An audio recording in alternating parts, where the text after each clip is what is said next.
ਕਾਂਛੀ TV ਦੇਖ ਰਹੇ ਸਾਰੇ ਸਰੋਤਿਆਂ ਦਾ ਸਵਾਗਤ ਹੈ। ਦੇਸ਼ ਵਿਦੇਸ਼ ਦੀ ਸੰਗਤ ਨੂੰ ਮੇਰੇ ਵੱਲੋਂ ਜੈ ਭੀਮ ਜੈ ਗੁਰਦੇਵ। ਇਹ ਅਕਤੂਬਰ ਦਾ ਮਹੀਨਾ ਸਾਡੇ ਸਮਾਜ ਦੇ ਵਾਸਤੇ ਬੜਾ ਇਤਿਹਾਸਕ ਮਹੀਨਾ ਹੈ। ਹਰ ਦਿਨ ਕੋਈ ਨਾ ਕੋਈ ਘਟਨਾ ਜੁੜੀ ਹੈ ਸਾਡੇ ਸਮਾਜ ਦੇ ਨਾਲ, ਤੇ ਨਾਲ ਬਹੁਤ ਸਾਰੀਆਂ ਘਟਨਾਵਾਂ ਸਾਡੇ ਰਹਿਬਰਾਂ ਦੇ ਨਾਲ ਵੀ ਜੁੜੀਆਂ ਨੇ। ਜਿਵੇਂ ਬੀਤੇ ਦਿਨੀ ਸ਼ਰਾਧਾਂ ਦੇ ਦੌਰਾਨ ਅਸੀਂ ਉਸ ਮਹਾਨ ਰਹਿਬਰ ਦੀ ਗੱਲ ਕਰਕੇ ਹਟੇ ਹਾਂ, ਸਾਹਿਬ ਸ਼੍ਰੀ ਕਾਂਛੀ ਰਾਮ ਜੀ ਦੀ।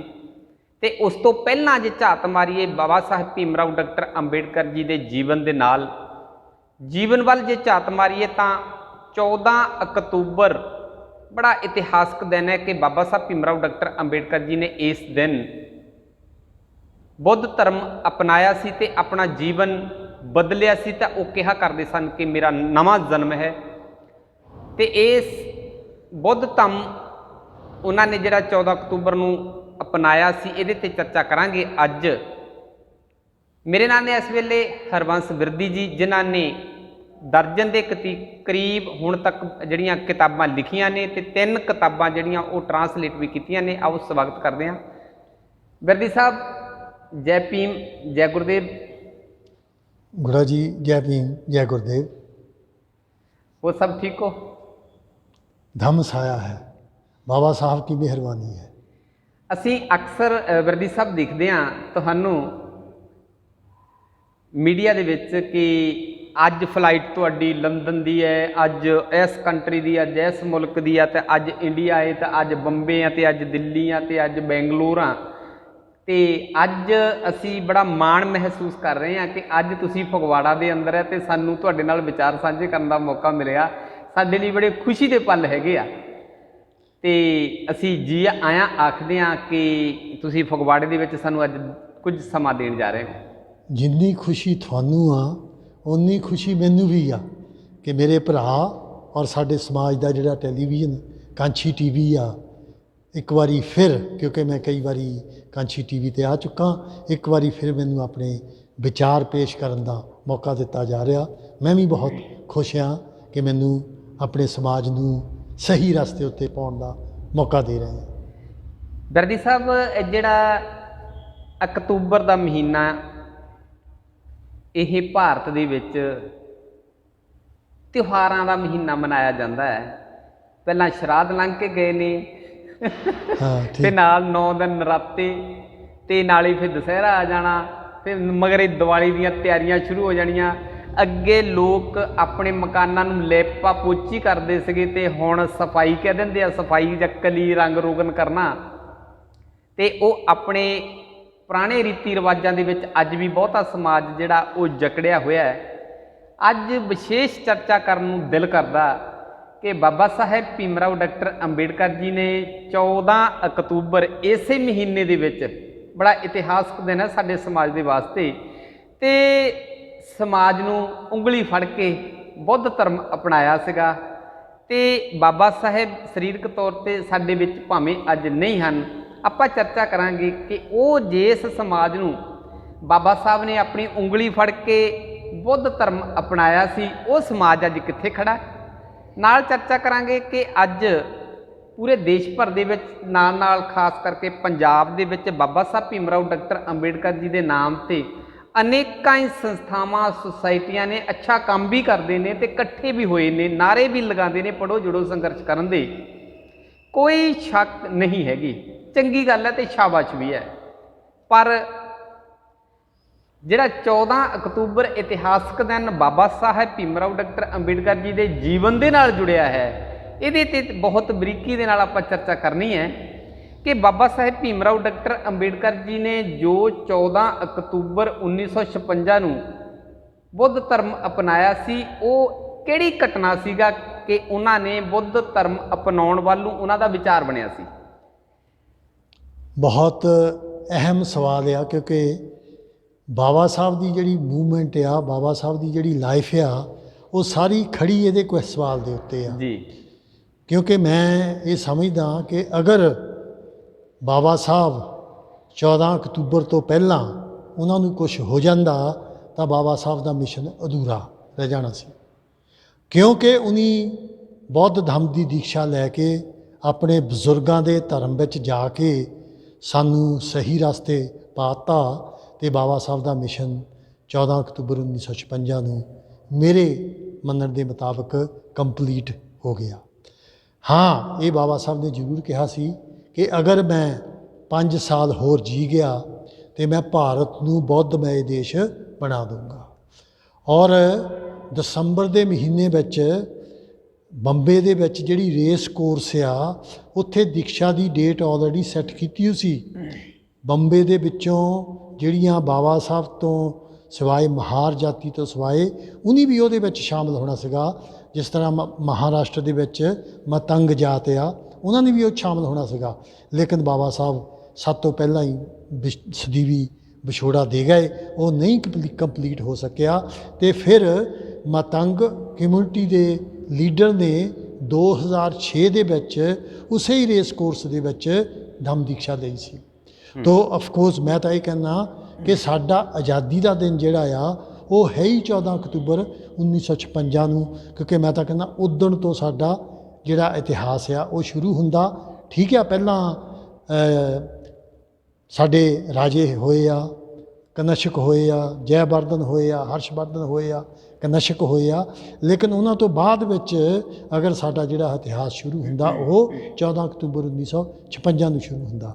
ਸਾਡੇ ਲੋਕਾਂ ਨੇ ਕਿੰਨੀ ਤਰੱਕੀ ਕੀਤੀ, ਐਜੂਕੇਸ਼ਨ ਵਿੱਚ ਕਿੱਥੇ ਗਏ। ਮੈਂ ਤਾਂ 1956 ਤੋਂ ਬਾਅਦ ਹੀ ਕਹੂੰਗਾ ਵੀ ਇਹਨਾਂ 60 ਸਾਲਾਂ 'ਚ ਜਾਂ 17 ਸਾਲਾਂ 'ਚ ਅਸੀਂ ਇੰਨੀ ਤਰੱਕੀ ਕੀਤੀ।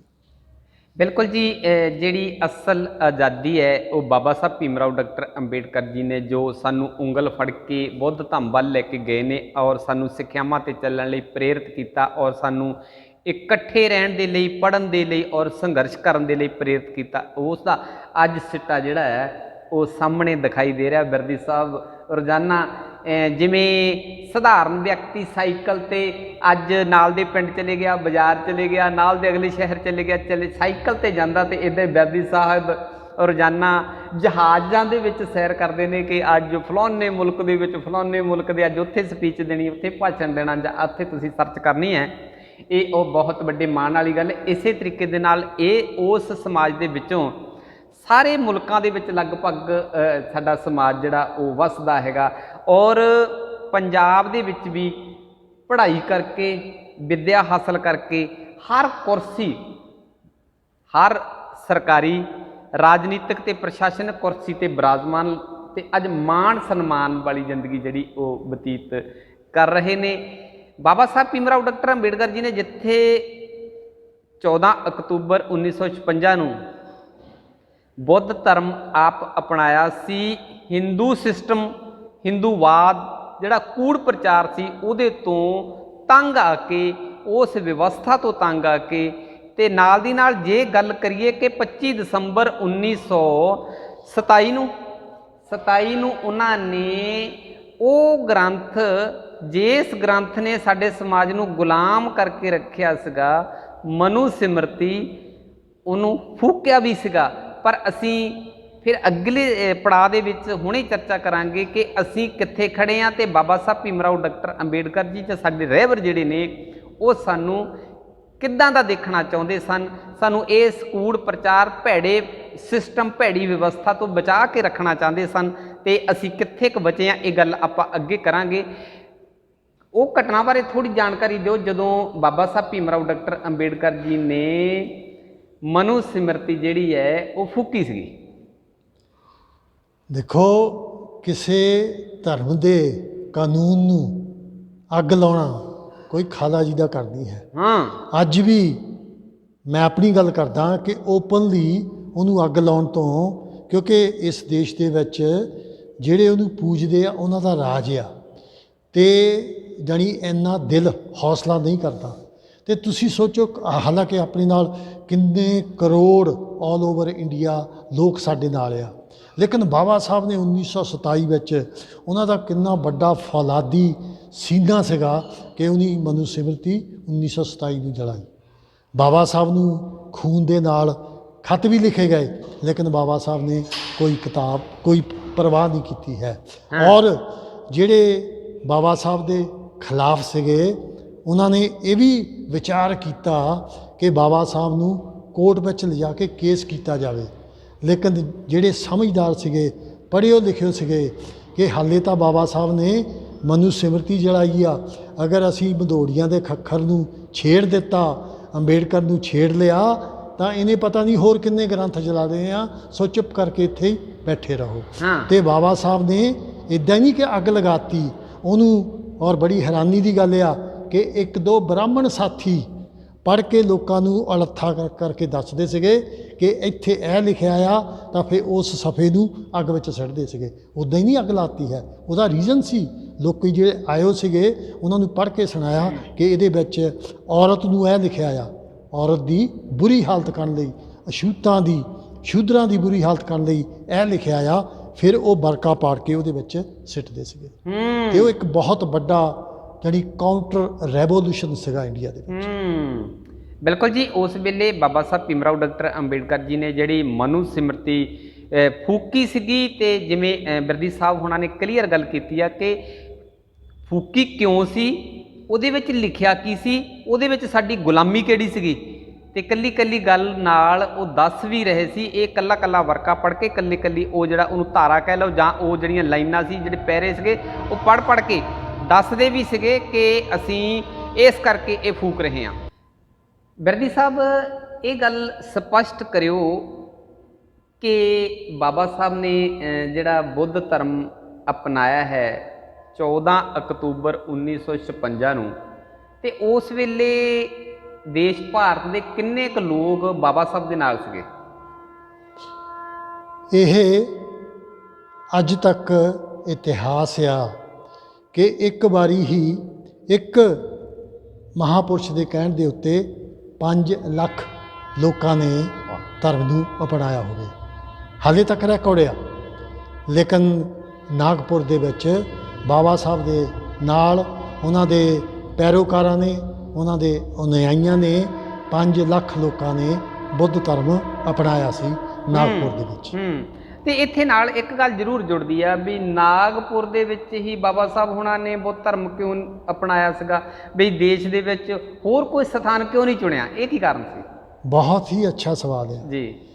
ਬਾਬਾ ਸਾਹਿਬ ਖੁਦ ਕਹਿੰਦੇ ਆ ਕਿ ਮੈਂ ਨਾਗਪੁਰ, ਕਿਉਂਕਿ ਅਖਬਾਰਾਂ ਵਾਲਿਆਂ ਨੂੰ ਜਦੋਂ ਪਤਾ ਲੱਗਾ ਕਿ ਬਾਬਾ ਸਾਹਿਬ ਨੇ ਨਾਗਪੁਰ ਦੇ ਵਿੱਚ ਬੁੱਧ ਧਰਮ ਅਪਣਾਉਣਾ, ਤਾਂ ਜਿਹੜੇ ਅਖਬਾਰਾਂ ਵਾਲੇ ਲਿਖਣ ਲੱਗ ਪਏ ਕਿ ਕਿਉਂਕਿ RSS ਦਾ ਹੈੱਡ ਆਫਿਸ ਨਾਗਪੁਰ ਵਿੱਚ ਆ ਔਰ ਬਾਬਾ ਸਾਹਿਬ ਨੇ ਉਹਨਾਂ ਨੂੰ ਚੜਾਉਣ ਦੇ ਲਈ ਉੱਥੇ ਦੀਕਸ਼ਾ ਰੱਖੀ ਆ। ਫਿਰ ਬਾਬਾ ਸਾਹਿਬ ਨੇ ਜਦੋਂ ਦੀਕਸ਼ਾ ਲਈ ਆ ਉੱਥੇ ਸਪਸ਼ਟੀਕਰਨ ਕੀਤਾ ਕਿ ਮੈਂ ਇਸ ਕਰਕੇ ਇੱਥੇ ਪ੍ਰੋਗਰਾਮ ਨਹੀਂ ਕੀਤਾ ਕਿ ਮੈਂ RSS ਵਾਲਿਆਂ ਨੂੰ ਚੜਾਉਣ ਲਈ ਕਰ ਰਿਹਾ, ਮੈਂ ਇੱਥੇ ਇਸ ਕਰਕੇ ਕੀਤਾ, ਨਾਗਪੁਰ ਅਸੀਂ ਨਾਗਵੰਸ਼ੀ ਲੋਕ ਹਾਂ। ਕਿਸੇ ਸਮੇਂ ਦੇ ਵਿੱਚ ਨਾਗ ਲੋਕਾਂ ਦੀ ਇਹ ਰਾਜਧਾਨੀ ਹੁੰਦੀ ਸੀਗੀ, ਇਸ ਕਰਕੇ ਮੈਂ ਨਾਗਪੁਰ ਦੇ ਵਿੱਚ ਰੱਖ ਰਿਹਾ। ਆਪਣੇ ਵੀ ਪਿੰਡਾਂ ਦੇ ਰੂਪਨਗਰ, ਫਲਾਨਾ ਨਗਰ, ਜਿੱਥੇ ਵੀ ਨਾਗਰ ਆ ਉਹ ਆਪਣੀ ਜਗ੍ਹਾ ਆ ਔਰ ਸਾਡਾ ਮੂਲ ਵਾਸੀਆਂ ਦਾ ਉਹ ਲਫ਼ਜ਼ ਆ। ਤਾਂ ਬਾਬਾ ਸਾਹਿਬ ਨੇ ਇਸ ਕਰਕੇ ਨਾਗਪੁਰ 'ਚ ਰੱਖਿਆ ਸੀ ਕਿ ਕਿਸੇ ਸਮੇਂ ਨਾਗਪੁਰ ਸਾਡੇ ਨਾਗ ਰਾਜਿਆਂ, ਬੋਧੀ ਰਾਜਿਆਂ ਦੀ ਕੈਪੀਟਲ ਹੁੰਦੀ ਸੀ, ਰਾਜਧਾਨੀ ਹੁੰਦੀ ਸੀ। ਇਸ ਕਰਕੇ ਬਿਰਦੀ ਸਾਹਿਬ ਇਹ ਤਾਂ ਗੱਲ ਬੜੀ ਸਪਸ਼ਟ ਹੋ ਰਹੀ ਆ ਕਿ ਜਿਹੜੇ ਸਾਡੇ ਰਹਿਬਰ ਹੋਏ ਨੇ ਬਹੁਤ ਦਲੇਰ ਹੋਏ ਨੇ ਔਰ ਬੜੇ ਮਾਣ ਸਨਮਾਨ ਦੀ ਜ਼ਿੰਦਗੀ ਬਤੀਤ ਕਰਨ ਵਾਲੇ ਹੋਏ ਨੇ, ਔਰ ਸਾਡੇ ਸਮਾਜ ਨੂੰ ਵੀ ਉਸ ਲਿਤਾੜੇ ਲਿਬੜੇ ਸਮਾਜ 'ਚੋਂ, ਗਰਕੇ ਸਮਾਜ 'ਚੋਂ ਕੱਢ ਕੇ ਇੱਕ ਵਧੀਆ ਜੀਵਨ ਦੇਣ ਦੇ ਲਈ ਉਹਨਾਂ ਨੇ ਬੜੇ ਵੱਡੇ ਉਪਰਾਲੇ ਕੀਤੇ। ਔਰ ਉਸ ਵੇਲੇ ਦੇ ਰਾਜੇ ਮਹਾਰਾਜਿਆਂ ਦੇ ਨਾਲ ਵੀ ਉਹਨਾਂ ਨੇ ਸਿੱਧੀ ਟੱਕਰ ਲੈ ਕੇ ਲੜਾਈ ਲੜੀ ਹੈ ਔਰ ਵੀ ਸਾਡਾ ਸਮਾਜ ਜਿਹੜਾ ਹੈ ਉਹ ਇੱਕ ਚੰਗਾ ਜੀਵਨ, ਬਰਾਬਰਤਾ ਵਾਲਾ ਜੀਵਨ, ਜਿਹੜਾ ਇੱਕ ਮਾਣ ਤੇ ਸਨਮਾਨ ਵਾਲਾ ਜਿਹੜਾ ਜੀਵਨ ਉਹ ਬਤੀਤ ਕਰੇ। ਤੇ ਇਹਦੇ ਵਿੱਚ ਜਿੰਨੇ ਇਹਨਾਂ ਬਾਬਾ ਸਾਹਿਬ ਭੀਮ ਰਾਓ ਡਾਕਟਰ ਅੰਬੇਡਕਰ ਜੀ ਤੋਂ ਪਹਿਲਾਂ ਵੀ ਜੇ ਰਹਿਬਰਾਂ ਦੀ ਗੱਲ ਕਰੀਏ, ਨਾ ਭਾਵੇਂ ਨਾ ਵੀ ਲਈ, ਉਹਨਾਂ ਨੇ ਵੀ ਬੜੇ ਉਪਰਾਲੇ ਕੀਤੇ ਨੇ ਔਰ ਉਹਨਾਂ ਨੇ ਸਨਮਾਨ ਮਾਣ ਵਾਲੀ ਜਿਹੜੀ ਜ਼ਿੰਦਗੀ ਹੈ ਉਹ ਬਤੀਤ ਕਰਨ ਦੇ ਲਈ ਇਹ ਸਾਨੂੰ ਮਾਰਗ ਜਿਹੜਾ ਰਸਤਾ ਜਿਹੜਾ ਉਹ ਦਿੱਤਾ ਹੈ। ਬਿਰਦੀ ਸਾਹਿਬ ਕੀ ਕਹਿਣਾ ਚਾਹੋਗੇ ਵੀ ਬਾਬਾ ਸਾਹਿਬ ਭੀਮ ਰਾਓ ਡਾਕਟਰ ਅੰਬੇਡਕਰ ਜੀ ਦੇ ਜੋ ਉਸ ਵੇਲੇ ਜ਼ਿਹਨ 'ਚ ਸੀ ਕਿ ਮੈਂ ਹਿੰਦੂ ਧਰਮ ਦੇ ਵਿੱਚ ਨਹੀਂ ਮਰਾਂਗਾ, ਹਿੰਦੂ ਧਰਮ ਦੇ ਵਿੱਚ ਮੈਂ ਜੀਵਾਂਗਾ ਨਹੀਂ, ਤੇ ਮੈਂ ਆਪਣੇ ਸਮਾਜ ਨੂੰ ਵੀ ਇਸ ਦਲਦਲ ਭਰੀ ਜਿਹੜੀ ਜ਼ਿੰਦਗੀ ਆ ਉਹਦੇ 'ਚੋਂ ਬਾਹਰ ਕੱਢ ਕੇ ਲੈ ਕੇ ਜਾਵਾਂਗਾ। ਜਿਵੇਂ ਤੁਸੀਂ ਦੱਸਿਆ ਕਿ ਲੱਖਾਂ ਲੋਕ ਬਾਬਾ ਸਾਹਿਬ ਦੇ ਨਾਲ ਸਨ ਉਸ ਵੇਲੇ ਜਦੋਂ ਉਹਨਾਂ ਨੇ ਬੁੱਧ ਧਰਮ ਅਪਣਾਇਆ ਹੈਗਾ। ਔਰ ਉਹਨਾਂ ਨੇ ਸਿੱਖਿਆਵਾਂ ਕੀ ਸੀਗੀਆਂ ਬੁੱਧ ਧਰਮ ਦੀਆਂ ਜਿਹੜੀਆਂ ਬਾਬਾ ਸਾਹਿਬ ਹੁਣਾਂ ਨੇ ਅਡੋਪਟ ਕੀਤੀਆਂ ਸੀਗੀਆਂ, ਉਹ ਖਾਸ ਜਿਹੜੀਆਂ ਕੁਝ ਉਹ ਥੋੜ੍ਹੇ ਜਿਹੇ ਸਪਸ਼ਟ ਕਰਿਓ। ਦੇਖੋ, ਪਹਿਲਾਂ ਤਾਂ ਮੈਂ ਇਹ ਗੱਲ ਕਹਿਣੀ ਚਾਹੁੰਦਾ ਹਾਂ ਕਿ ਆਮ ਲੋਕ ਕਹਿੰਦੇ ਆ ਜੀ ਬਾਬਾ ਸਾਹਿਬ ਨੇ 21 ਸਾਲ ਸਟੱਡੀ ਕਰਨ ਤੋਂ ਬਾਅਦ ਬੁੱਧ ਧਰਮ ਅਪਣਾਇਆ। ਮੈਂ ਉਹਨਾਂ ਦੇ ਨਾਲ ਸਹਿਮਤ ਨਹੀਂ ਹਾਂ, ਕਿਉਂਕਿ ਮੈਂ ਇਹ ਕਹਾਂਗਾ ਕਿ ਬਾਬਾ ਸਾਹਿਬ ਨੇ ਪੂਰੇ 50 ਸਾਲ ਸਟੱਡੀ ਕਰਕੇ ਧਰਮਾਂ ਦੀ ਫਿਰ ਬੁੱਧ ਧਰਮ ਅਪਣਾਇਆ। ਉਹ ਇਸ ਕਰਕੇ ਕਿ ਜਦੋਂ ਬਾਬਾ ਸਾਹਿਬ ਨੇ 10ਵੀਂ ਪਾਸ ਕੀਤੀ, ਉਹਨਾਂ ਦੇ ਇੱਕ ਟੀਚਰ ਨੇ ਮਰਾਠੀ ਭਾਸ਼ਾ ਦੇ ਵਿੱਚ ਬੁੱਧ ਜੀਵਨੀ ਲਿਖੀ ਸੀ, ਤਾਂ ਇਨਾਮ ਦੇ ਤੌਰ ਦੇ ਉੱਤੇ ਉਹਨੇ ਉਸ ਵੇਲੇ ਭੀਮ ਰਾਓ ਨੂੰ ਪੇਸ਼ ਕੀਤੀ ਸੀਗੀ। ਜਾਣੀ 10ਵੀਂ ਪਾਸ ਕਰਨ ਤੋਂ ਬਾਅਦ ਜਦੋਂ ਬਾਬਾ ਸਾਹਿਬ ਨੇ ਉਹ ਕਿਤਾਬ ਪੜ੍ਹੀ ਹੋਏਗੀ, ਉਸ ਵੇਲੇ ਹੀ ਬਾਬਾ ਸਾਹਿਬ ਦੇ ਦਿਮਾਗ ਵਿੱਚ ਬੁੱਧ ਧਰਮ ਦਾ ਜਿਹੜਾ ਬੀਜ ਆ ਉਹ ਬੀਜ ਹੋ ਗਿਆ ਸੀਗਾ। ਔਰ ਬਾਬਾ ਸਾਹਿਬ ਨੂੰ ਇੰਨੀ ਨੌਲੇਜ ਸੀਗੀ, ਕਈ ਲੋਕ ਕਹਿੰਦੇ ਆ ਕਿ ਜਲਦਬਾਜ਼ੀ ਵਿੱਚ 1927 ਵਿੱਚ ਮਹਾੜ ਦੇ ਤਲਾਅ ਤੋਂ ਜਦੋਂ ਬਾਬਾ ਸਾਹਿਬ ਵਾਪਸ ਆ ਰਹੇ ਸੀਗੇ ਤੇ ਰਸਤੇ ਦੇ ਵਿੱਚ ਬੁੱਧ ਧਰਮ ਦੇ ਖੰਡਰਾਤ ਸੀਗੇ, ਤੇ ਬਾਬਾ ਸਾਹਿਬ ਨੇ ਆਪਣੇ ਸਾਥੀਆਂ ਨੂੰ ਕਿਹਾ ਵੀ ਚਲੋ ਦੇਖ ਕੇ ਚੱਲਦੇ ਹਾਂ। ਤੇ ਬਾਬਾ ਸਾਹਿਬ ਜਦੋਂ ਦੇਖ ਰਹੇ ਸੀ, ਮੇਰੇ ਤੁਹਾਡੇ ਵਰਗੇ ਸਿੱਧੇ ਸਾਦੇ ਬੰਦੇ ਜਿਹਨਾਂ ਪੰਜਾਬੀ 'ਚ ਆਪਾਂ ਥੜਾ ਕਹਿੰਦੇ ਆ, ਇੱਕ ਥੜਾ ਜਿਹਾ ਬਣਿਆ ਸੀਗਾ, ਆਪਣੇ ਵਰਗੇ ਦੋਂਦੇ ਉੱਥੇ ਬੈਠਣ ਲੱਗੇ। ਤੇ ਬਾਬਾ ਸਾਹਿਬ ਸੋਟੀ ਕਰਕੇ ਕਹਿੰਦੇ ਇੱਥੇ ਨਹੀਂ ਬੈਠਣਾ, ਇੱਥੇ ਜਿਹੜੇ ਅਰਹਤ ਭਿੱਖੂ ਹੋਏ ਆ ਉਹਨਾਂ ਦੀਆਂ ਅਸਥੀਆਂ ਇਹਨਾਂ ਵਿੱਚ ਰੱਖ ਕੇ ਇਹ ਸਤੂਪਾ ਬਣਾਇਆ ਸੀਗਾ। ਟਾਈਮ ਦੇ ਲਿਹਾਜ਼ ਨਾਲ ਇਹਦੇ ਉੱਤੋਂ ਜਿਹੜੀਆਂ ਇੱਟਾਂ ਉਹ ਡਿੱਗ ਪਈਆਂ, ਤੁਸੀਂ ਇਹਨੂੰ ਥੜੇ ਦੀ ਤਰ੍ਹਾਂ ਦੇਖ ਰਹੇ ਆ, ਲੇਕਿਨ ਇਹਦੇ ਵਿੱਚ ਅਰਹਤ ਭਿੱਖੂ ਦੀਆਂ ਅਸ਼ਤੀਆਂ ਪਈਆਂ। 1927 ਵਿੱਚ ਬਾਬਾ ਸਾਹਿਬ ਨੂੰ ਇੰਨੀ ਨੌਲੇਜ ਸੀ ਬੁੱਧ ਧਰਮ ਦੀ ਕਿ ਅਰਹਤ ਕੀ ਹੁੰਦਾ, ਸਤੂਪੇ ਕਿਉਂ ਬਣਾਏ ਜਾਂਦੇ ਆ, ਤੇ ਉਹ ਜਲਦਬਾਜ਼ੀ ਵਿੱਚ ਉਹਨੇ ਬੁੱਧ ਧਰਮ ਨਹੀਂ ਅਪਣਾਇਆ। 50 ਸਾਲ ਪੂਰੇ ਸਟੱਡੀ ਕਰਕੇ ਉਹਨੇ ਸਾਨੂੰ ਬੁੱਧ ਧਰਮ ਦੇ ਵਿੱਚ ਘਰ ਵਾਪਸ ਲਿਆਂਦਾ। ਬਿਰਦੀ ਸਾਹਿਬ, ਆਪਾਂ ਅੱਜ ਦੇ ਵਿਚਾਰ ਜਿਹੜੇ ਨੇ ਇਹਦੇ ਵਿੱਚ ਆਪਾਂ ਦੋ ਪੈਰਲਲ ਲੈ ਕੇ ਚੱਲਣੇ ਨੇ ਨਾਲ। ਇੱਕ ਪੈਰਲਲ ਇਹ ਕਿ ਬਾਬਾ ਸਾਹਿਬ ਨੇ ਸਾਨੂੰ ਬੁੱਧ ਧਰਮ ਜਿਹੜਾ ਉਹਨਾਂ ਨੇ ਅਪਣਾਇਆ ਤੇ ਸਮਾਜ ਨੂੰ ਨਾਲ, ਲੱਖਾਂ ਲੋਕ ਉਸ ਵੇਲੇ ਨਾਲ ਸੀਗੇ, ਤੇ ਉਹਨਾਂ ਨੇ ਨਾਲ ਦੂਜਾ ਪੈਰਲਲ ਇਹ ਹੈ ਵੀ ਉਹਨਾਂ ਨੇ ਬੁੱਧ ਧਰਮ ਅਪਣਾਇਆ ਹੀ ਕਿਉਂ ਹੈ, ਹਿੰਦੂ ਧਰਮ ਤੋਂ ਜਾਂ ਹਿੰਦੂਵਾਦ ਸਿਸਟਮ ਤੋਂ ਉਹਨਾਂ ਨੂੰ ਕਿਉਂ ਨਫ਼ਰਤ ਸੀਗੀ। ਤੁਸੀਂ ਇਹਦੇ ਲਈ ਕੀ ਮੰਨਣਾ ਚਾਹੁੰਦੇ ਹੋ? ਇਹ ਪਰ ਜੇ ਉਹ ਵੀ ਨਾ ਆਪਾਂ ਗੱਲ ਕਰੀਏ ਤੇ ਅੱਜ ਦੀ ਤਰੀਕ ਤੇ ਜੇ ਗੱਲ ਕਰੀਏ ਵੀ ਜਿਹੜਾ ਉਸ ਵੇਲੇ ਲੱਖਾਂ ਲੋਕ ਜਿਹੜੇ ਸੀਗੇ ਬਾਬਾ ਸਾਹਿਬ ਦੇ ਨਾਲ 1956 ਦੇ ਵਿੱਚ ਜਿਨ੍ਹਾਂ ਨੇ ਬੁੱਧ ਧਰਮ ਅਪਣਾਇਆ, ਉਹਨਾਂ ਦੀ ਗਾਹਾਂ ਵੰਸ਼ ਵੱਧਦੀ ਗਈ, ਗਿਣਤੀ ਵੱਧਦੀ ਗਈ। ਉਹ ਵਿਚਾਰਧਾਰਾ ਬਾਬਾ ਸਾਹਿਬ ਦੇ ਨਾਮ ਤੇ ਨਾਅਰੇ ਤਾਂ ਲੋਕ ਲਾਉਂਦੇ ਨੇ, ਬਾਬਾ ਸਾਹਿਬ ਦੀ ਤਸਵੀਰ ਜਾਂ ਉਹਨਾਂ ਦੇ ਸਟੈਚੂ ਤਾਂ ਥਾਂ ਲਗਾਏ ਜਾ ਰਹੇ ਨੇ, ਬਾਬਾ ਸਾਹਿਬ ਦੇ ਨਾਮ ਤੇ ਲੋਕ ਇਕੱਠੇ ਵੀ ਹੋਣ ਲੱਗੇ ਨੇ, ਬਾਬਾ ਸਾਹਿਬ ਦੇ ਨਾਮ ਤੇ ਲੋਕ ਪੜ੍ਹੇ ਵੀ ਨੇ ਤੇ ਜੁੜਨ ਵੀ ਲੱਗੇ ਨੇ ਤੇ ਸੰਘਰਸ਼ ਵੀ ਕਰਦੇ ਨੇ। ਕੋਈ ਦੋ ਰਹਿ ਨਹੀਂ ਹੈ, ਉਹ ਸਪਸ਼ਟ ਹੈ, ਸ਼ਾਬਾਸ਼ ਵੀ ਬਣਦੀ ਹੈ। ਪਰ ਜਿਹੜਾ 14 ਅਕਤੂਬਰ ਦਾ ਇਤਿਹਾਸਕ ਦਿਨ ਬਾਬਾ ਸਾਹਿਬ ਦੇ ਪੈਰੋਕਾਰਾਂ ਦੇ ਨਾਲ ਜੁੜਿਆ ਜਾਂ ਸਾਡੇ ਉਸ ਲਤਾੜੇ ਸਮਾਜ ਦੇ ਨਾਲ ਜੁੜਿਆ, ਉਹ ਬਾਬਾ ਸਾਹਿਬ ਦੇ ਨਾਲ ਉਹਨਾਂ ਨੇ ਜਿਵੇਂ 22 ਪ੍ਰਤਿਗਿਆਵਾਂ ਦੀ ਜੇ ਗੱਲ ਕਰੀਏ ਤਾਂ ਉਹਨਾਂ ਨੇ ਉਹ ਵਿਚਾਰ ਜਿਹੜੇ ਆ ਉਹ ਅਪਣਾਏ ਨਹੀਂ ਉਹਨਾਂ ਜਿੰਨਾ ਅਪਣਾਉਣ ਦੀ ਲੋੜ ਸੀਗੀ।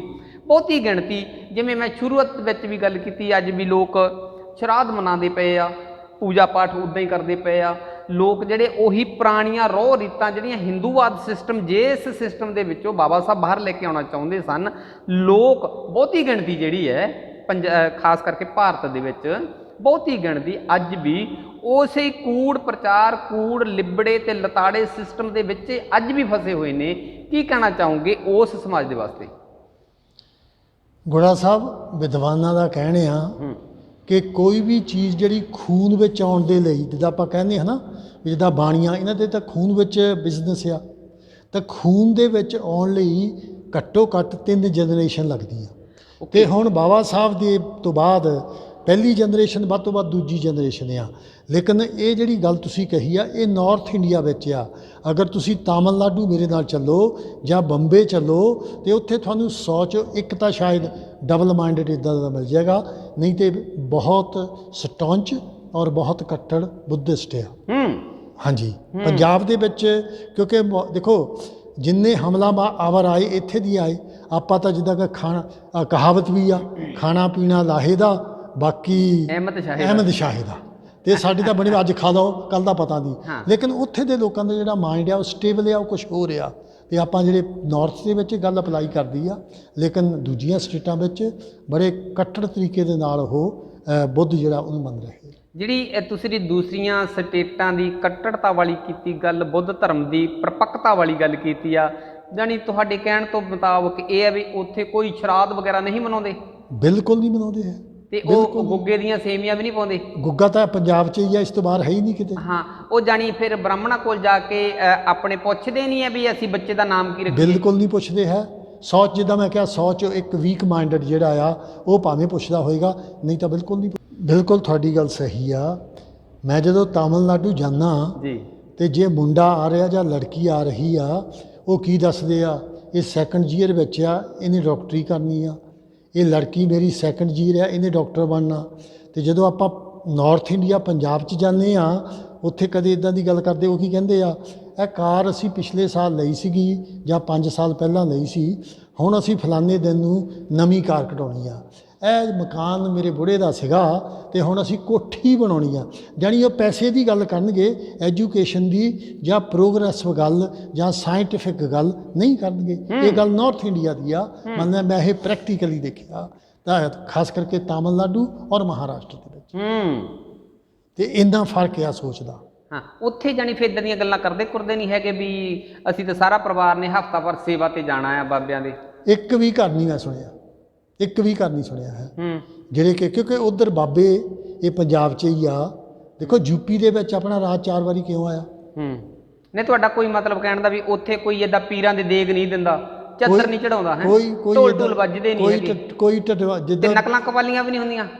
ਮਿਊਜ਼ਿਕ ਤਾਂ ਹੈ, ਪਰ ਉਹਨਾਂ ਦਾ ਆਪਣਾ ਆਦੀਵਾਸੀਆਂ ਦਾ ਜਿਹੜਾ ਮੂਲ ਨਿਵਾਸੀਆਂ ਦਾ ਪਖੰਡਵਾਦ ਵਾਲਾ ਨਹੀਂ ਹੈਗਾ। ਪਖੰਡਵਾਦ ਵਾਲਾ ਉਹਦੇ ਵਿੱਚ ਕੋਈ ਨਹੀਂ ਹੈ। ਹਾਂ, ਤੇ ਮੈਂ ਗੱਲ ਕਰਨ ਲੱਗਾ ਸੀ ਵੀ ਯੂਪੀ ਦੇ ਵਿੱਚ 4 ਵਾਰੀ ਆਪਣਾ ਰਾਜ ਕਿਉਂ ਆਇਆ?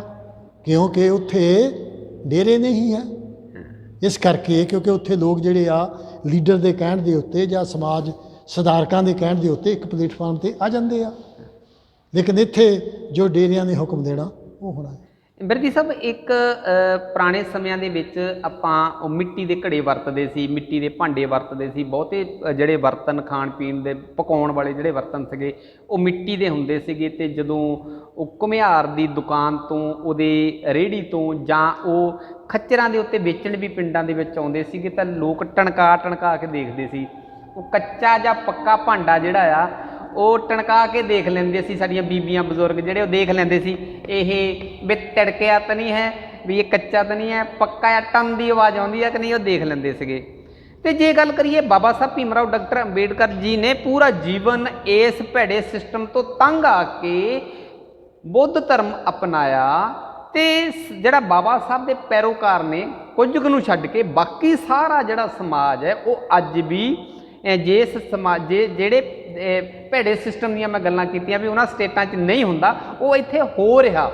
ਤੇ ਮੇਰੇ ਕਹਿਣ ਤੋਂ ਭਾਵ ਵੀ ਜਿਵੇਂ ਭਾਂਡਾ ਟਣਕਾ ਕੇ ਇਹ ਹਾਲੇ ਇਹਨਾਂ ਟਣਕਾ ਕੇ ਕੀ ਲੱਭਦੇ ਪਏ ਆ, ਜਦੋਂ ਬਾਬਾ ਸਾਹਿਬ ਨੇ ਸਿੱਧਾ ਉਂਗਲੀ ਫੜ ਕੇ ਸਾਨੂੰ ਲੈ ਗਏ ਨੇ, ਰਸਤੇ ਤੇ ਲੈ ਗਏ ਨੇ, ਮਾਰਗ ਦਿਖਾਤਾ ਹੈ ਔਰ ਤਰਕਵਾਦੀ ਦੱਸ ਦਿੱਤਾ ਵੀ ਬਾਕੀ ਸਾਰਾ ਜਿਹੜਾ ਕੂੜ ਪ੍ਰਚਾਰ ਹੈ, ਤੁਹਾਨੂੰ ਗੁਲਾਮ ਬਣਾਉਣ ਵਾਲੀ ਵਿਵਸਥਾ ਹੈਗੀ ਆ।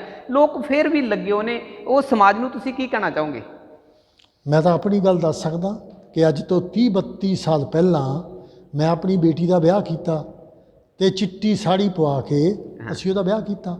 ਤੁਹਾਡੇ ਮੇਰੀ ਬੇਟੀ ਆ, ਉਹਦੇ 2 ਬੇਟੀਆਂ, ਇੱਕ ਬੇਟਾ। ਉਹਦਾ ਜਿਹੜਾ ਬੇਟਾ ਵਕੀਲ ਤੋਂ ਉੱਤੇ ਸਾਡੇ ਉੱਥੇ ਬੈਰਿਸਟਰ ਕਹਿੰਦੇ ਆ, ਉਹ ਕਰ ਰਿਹਾ ਤੇ ਉਹ ਆਪਣੀ ਕਾਮਯਾਬ ਆ। ਚਿੱਟੀ ਸਾੜੀ ਪਾਉਣ ਦੇ ਨਾਲ ਉਹਨੂੰ ਕੀ ਹੋ ਗਿਆ? ਇਹ ਤਾਂ ਇੱਕ ਤੁਹਾਡੇ ਦਿਲ ਦਾ ਵਹਿਮ ਆ। ਲੇਕਿਨ ਇਹ ਕੰਮ ਕਰਨ ਦੇ ਲਈ ਹਿੰਮਤ ਚਾਹੀਦੀ ਆ, ਫੌਲਾਦ ਦਾ ਸੀਨਾ ਚਾਹੀਦਾ, ਕਿਉਂਕਿ ਘਰ ਦੇ ਵਿੱਚ ਕਲੇਸ਼ ਸ਼ੁਰੂ ਹੋਣਾ ਆ। ਕੀ ਤੁਸੀਂ ਉਹ ਸਹਿ ਪਾਓਗੇ? ਜੇ ਤਾਂ ਸਹਿ ਪਾਓਗੇ, ਜੇ ਤਾਂ ਤੁਹਾਡੀ ਹਿੰਮਤ ਹੈ ਫਿਰ ਤਾਂ ਤੁਸੀਂ ਕਰੋਗੇ। ਜੇ ਹਿੰਮਤ ਨਹੀਂ ਤਾਂ ਫਿਰ ਕਹਿਣਾ ਠੀਕ ਹੈ ਜੀ, ਜਿੱਦਾਂ ਭਾਈਆ ਕਹਿੰਦਾ ਉੱਦਾਂ ਕਰ ਲੈਂਦੇ ਆ। ਲੇਕਿਨ ਜਿਹੜੇ ਹਿੰਮਤ ਵਾਲੇ ਹੁੰਦੇ ਆ ਉਹ ਕਰਦੇ ਆ। ਜਿਸ ਤਰ੍ਹਾਂ ਤੁਸੀਂ ਸੁਣਿਆ ਹੋਣਾ ਕਿ ਰਾਜਾ ਰਾਮ ਮੋਹਨ ਰਾਏ ਬੰਗਾਲ ਦੇ ਵਿੱਚ 10 ਸਾਲ ਦਾ ਮੁੰਡਾ ਆਪਣੀ ਮਾਂ ਦੇ ਮੂਹਰੇ ਖੜਾ, ਉਹਦਾ ਵੱਡਾ ਭਰਾ ਮਰ ਗਿਆ ਤੇ ਉਹ ਚਿਤਾ ਦੇ ਵਿੱਚ ਬ੍ਰਾਹਮਣ ਜ਼ਬਰਦਸਤੀ ਉਹਦੀ ਭਰਜਾਈ ਨੂੰ ਸਿੱਟ ਰਹੇ ਆ। ਉਹ 10 ਸਾਲ ਦੇ ਬੱਚੇ ਤੇ ਬਹੁਤ ਬੁਰਾ ਅਸਰ ਪਿਆ ਔਰ ਬੜਾ ਹੋ ਕੇ ਉਹਨੇ ਆਪਣੀ ਮਾਂ ਨੂੰ ਕਿਹਾ ਵੀ ਮਾਂ, ਮੈਂ ਸਤੀ ਦੇ ਖਿਲਾਫ ਆਵਾਜ਼ ਉਠਾਉਣੀ ਆ। ਤਾਂ ਉਹਦੀ ਮਾਂ ਨੇ ਕੀ ਕਿਹਾ ਹੈ? ਸਾਡੇ ਬਜ਼ੁਰਗਾਂ ਨੇ ਜਿਹੜੀ ਰੀਤੀ ਰਿਵਾਜ ਬਣਾਇਆ, ਤੂੰ ਉਹਦੇ ਖਿਲਾਫ ਬੋਲੇਗਾ, ਗੈਟ ਆਊਟ, ਉਹਨੂੰ ਘਰੋਂ ਕੱਢ ਦਿੱਤਾ। ਤੋ ਉਹ ਘਰੋਂ ਚਲੇ ਗਏ ਔਰ ਅੰਗਰੇਜ਼ਾਂ ਤੋਂ ਜਾ ਕੇ ਸਤੀ ਦੇ ਖਿਲਾਫ ਕਾਨੂੰਨ ਬਣਵਾਇਆ।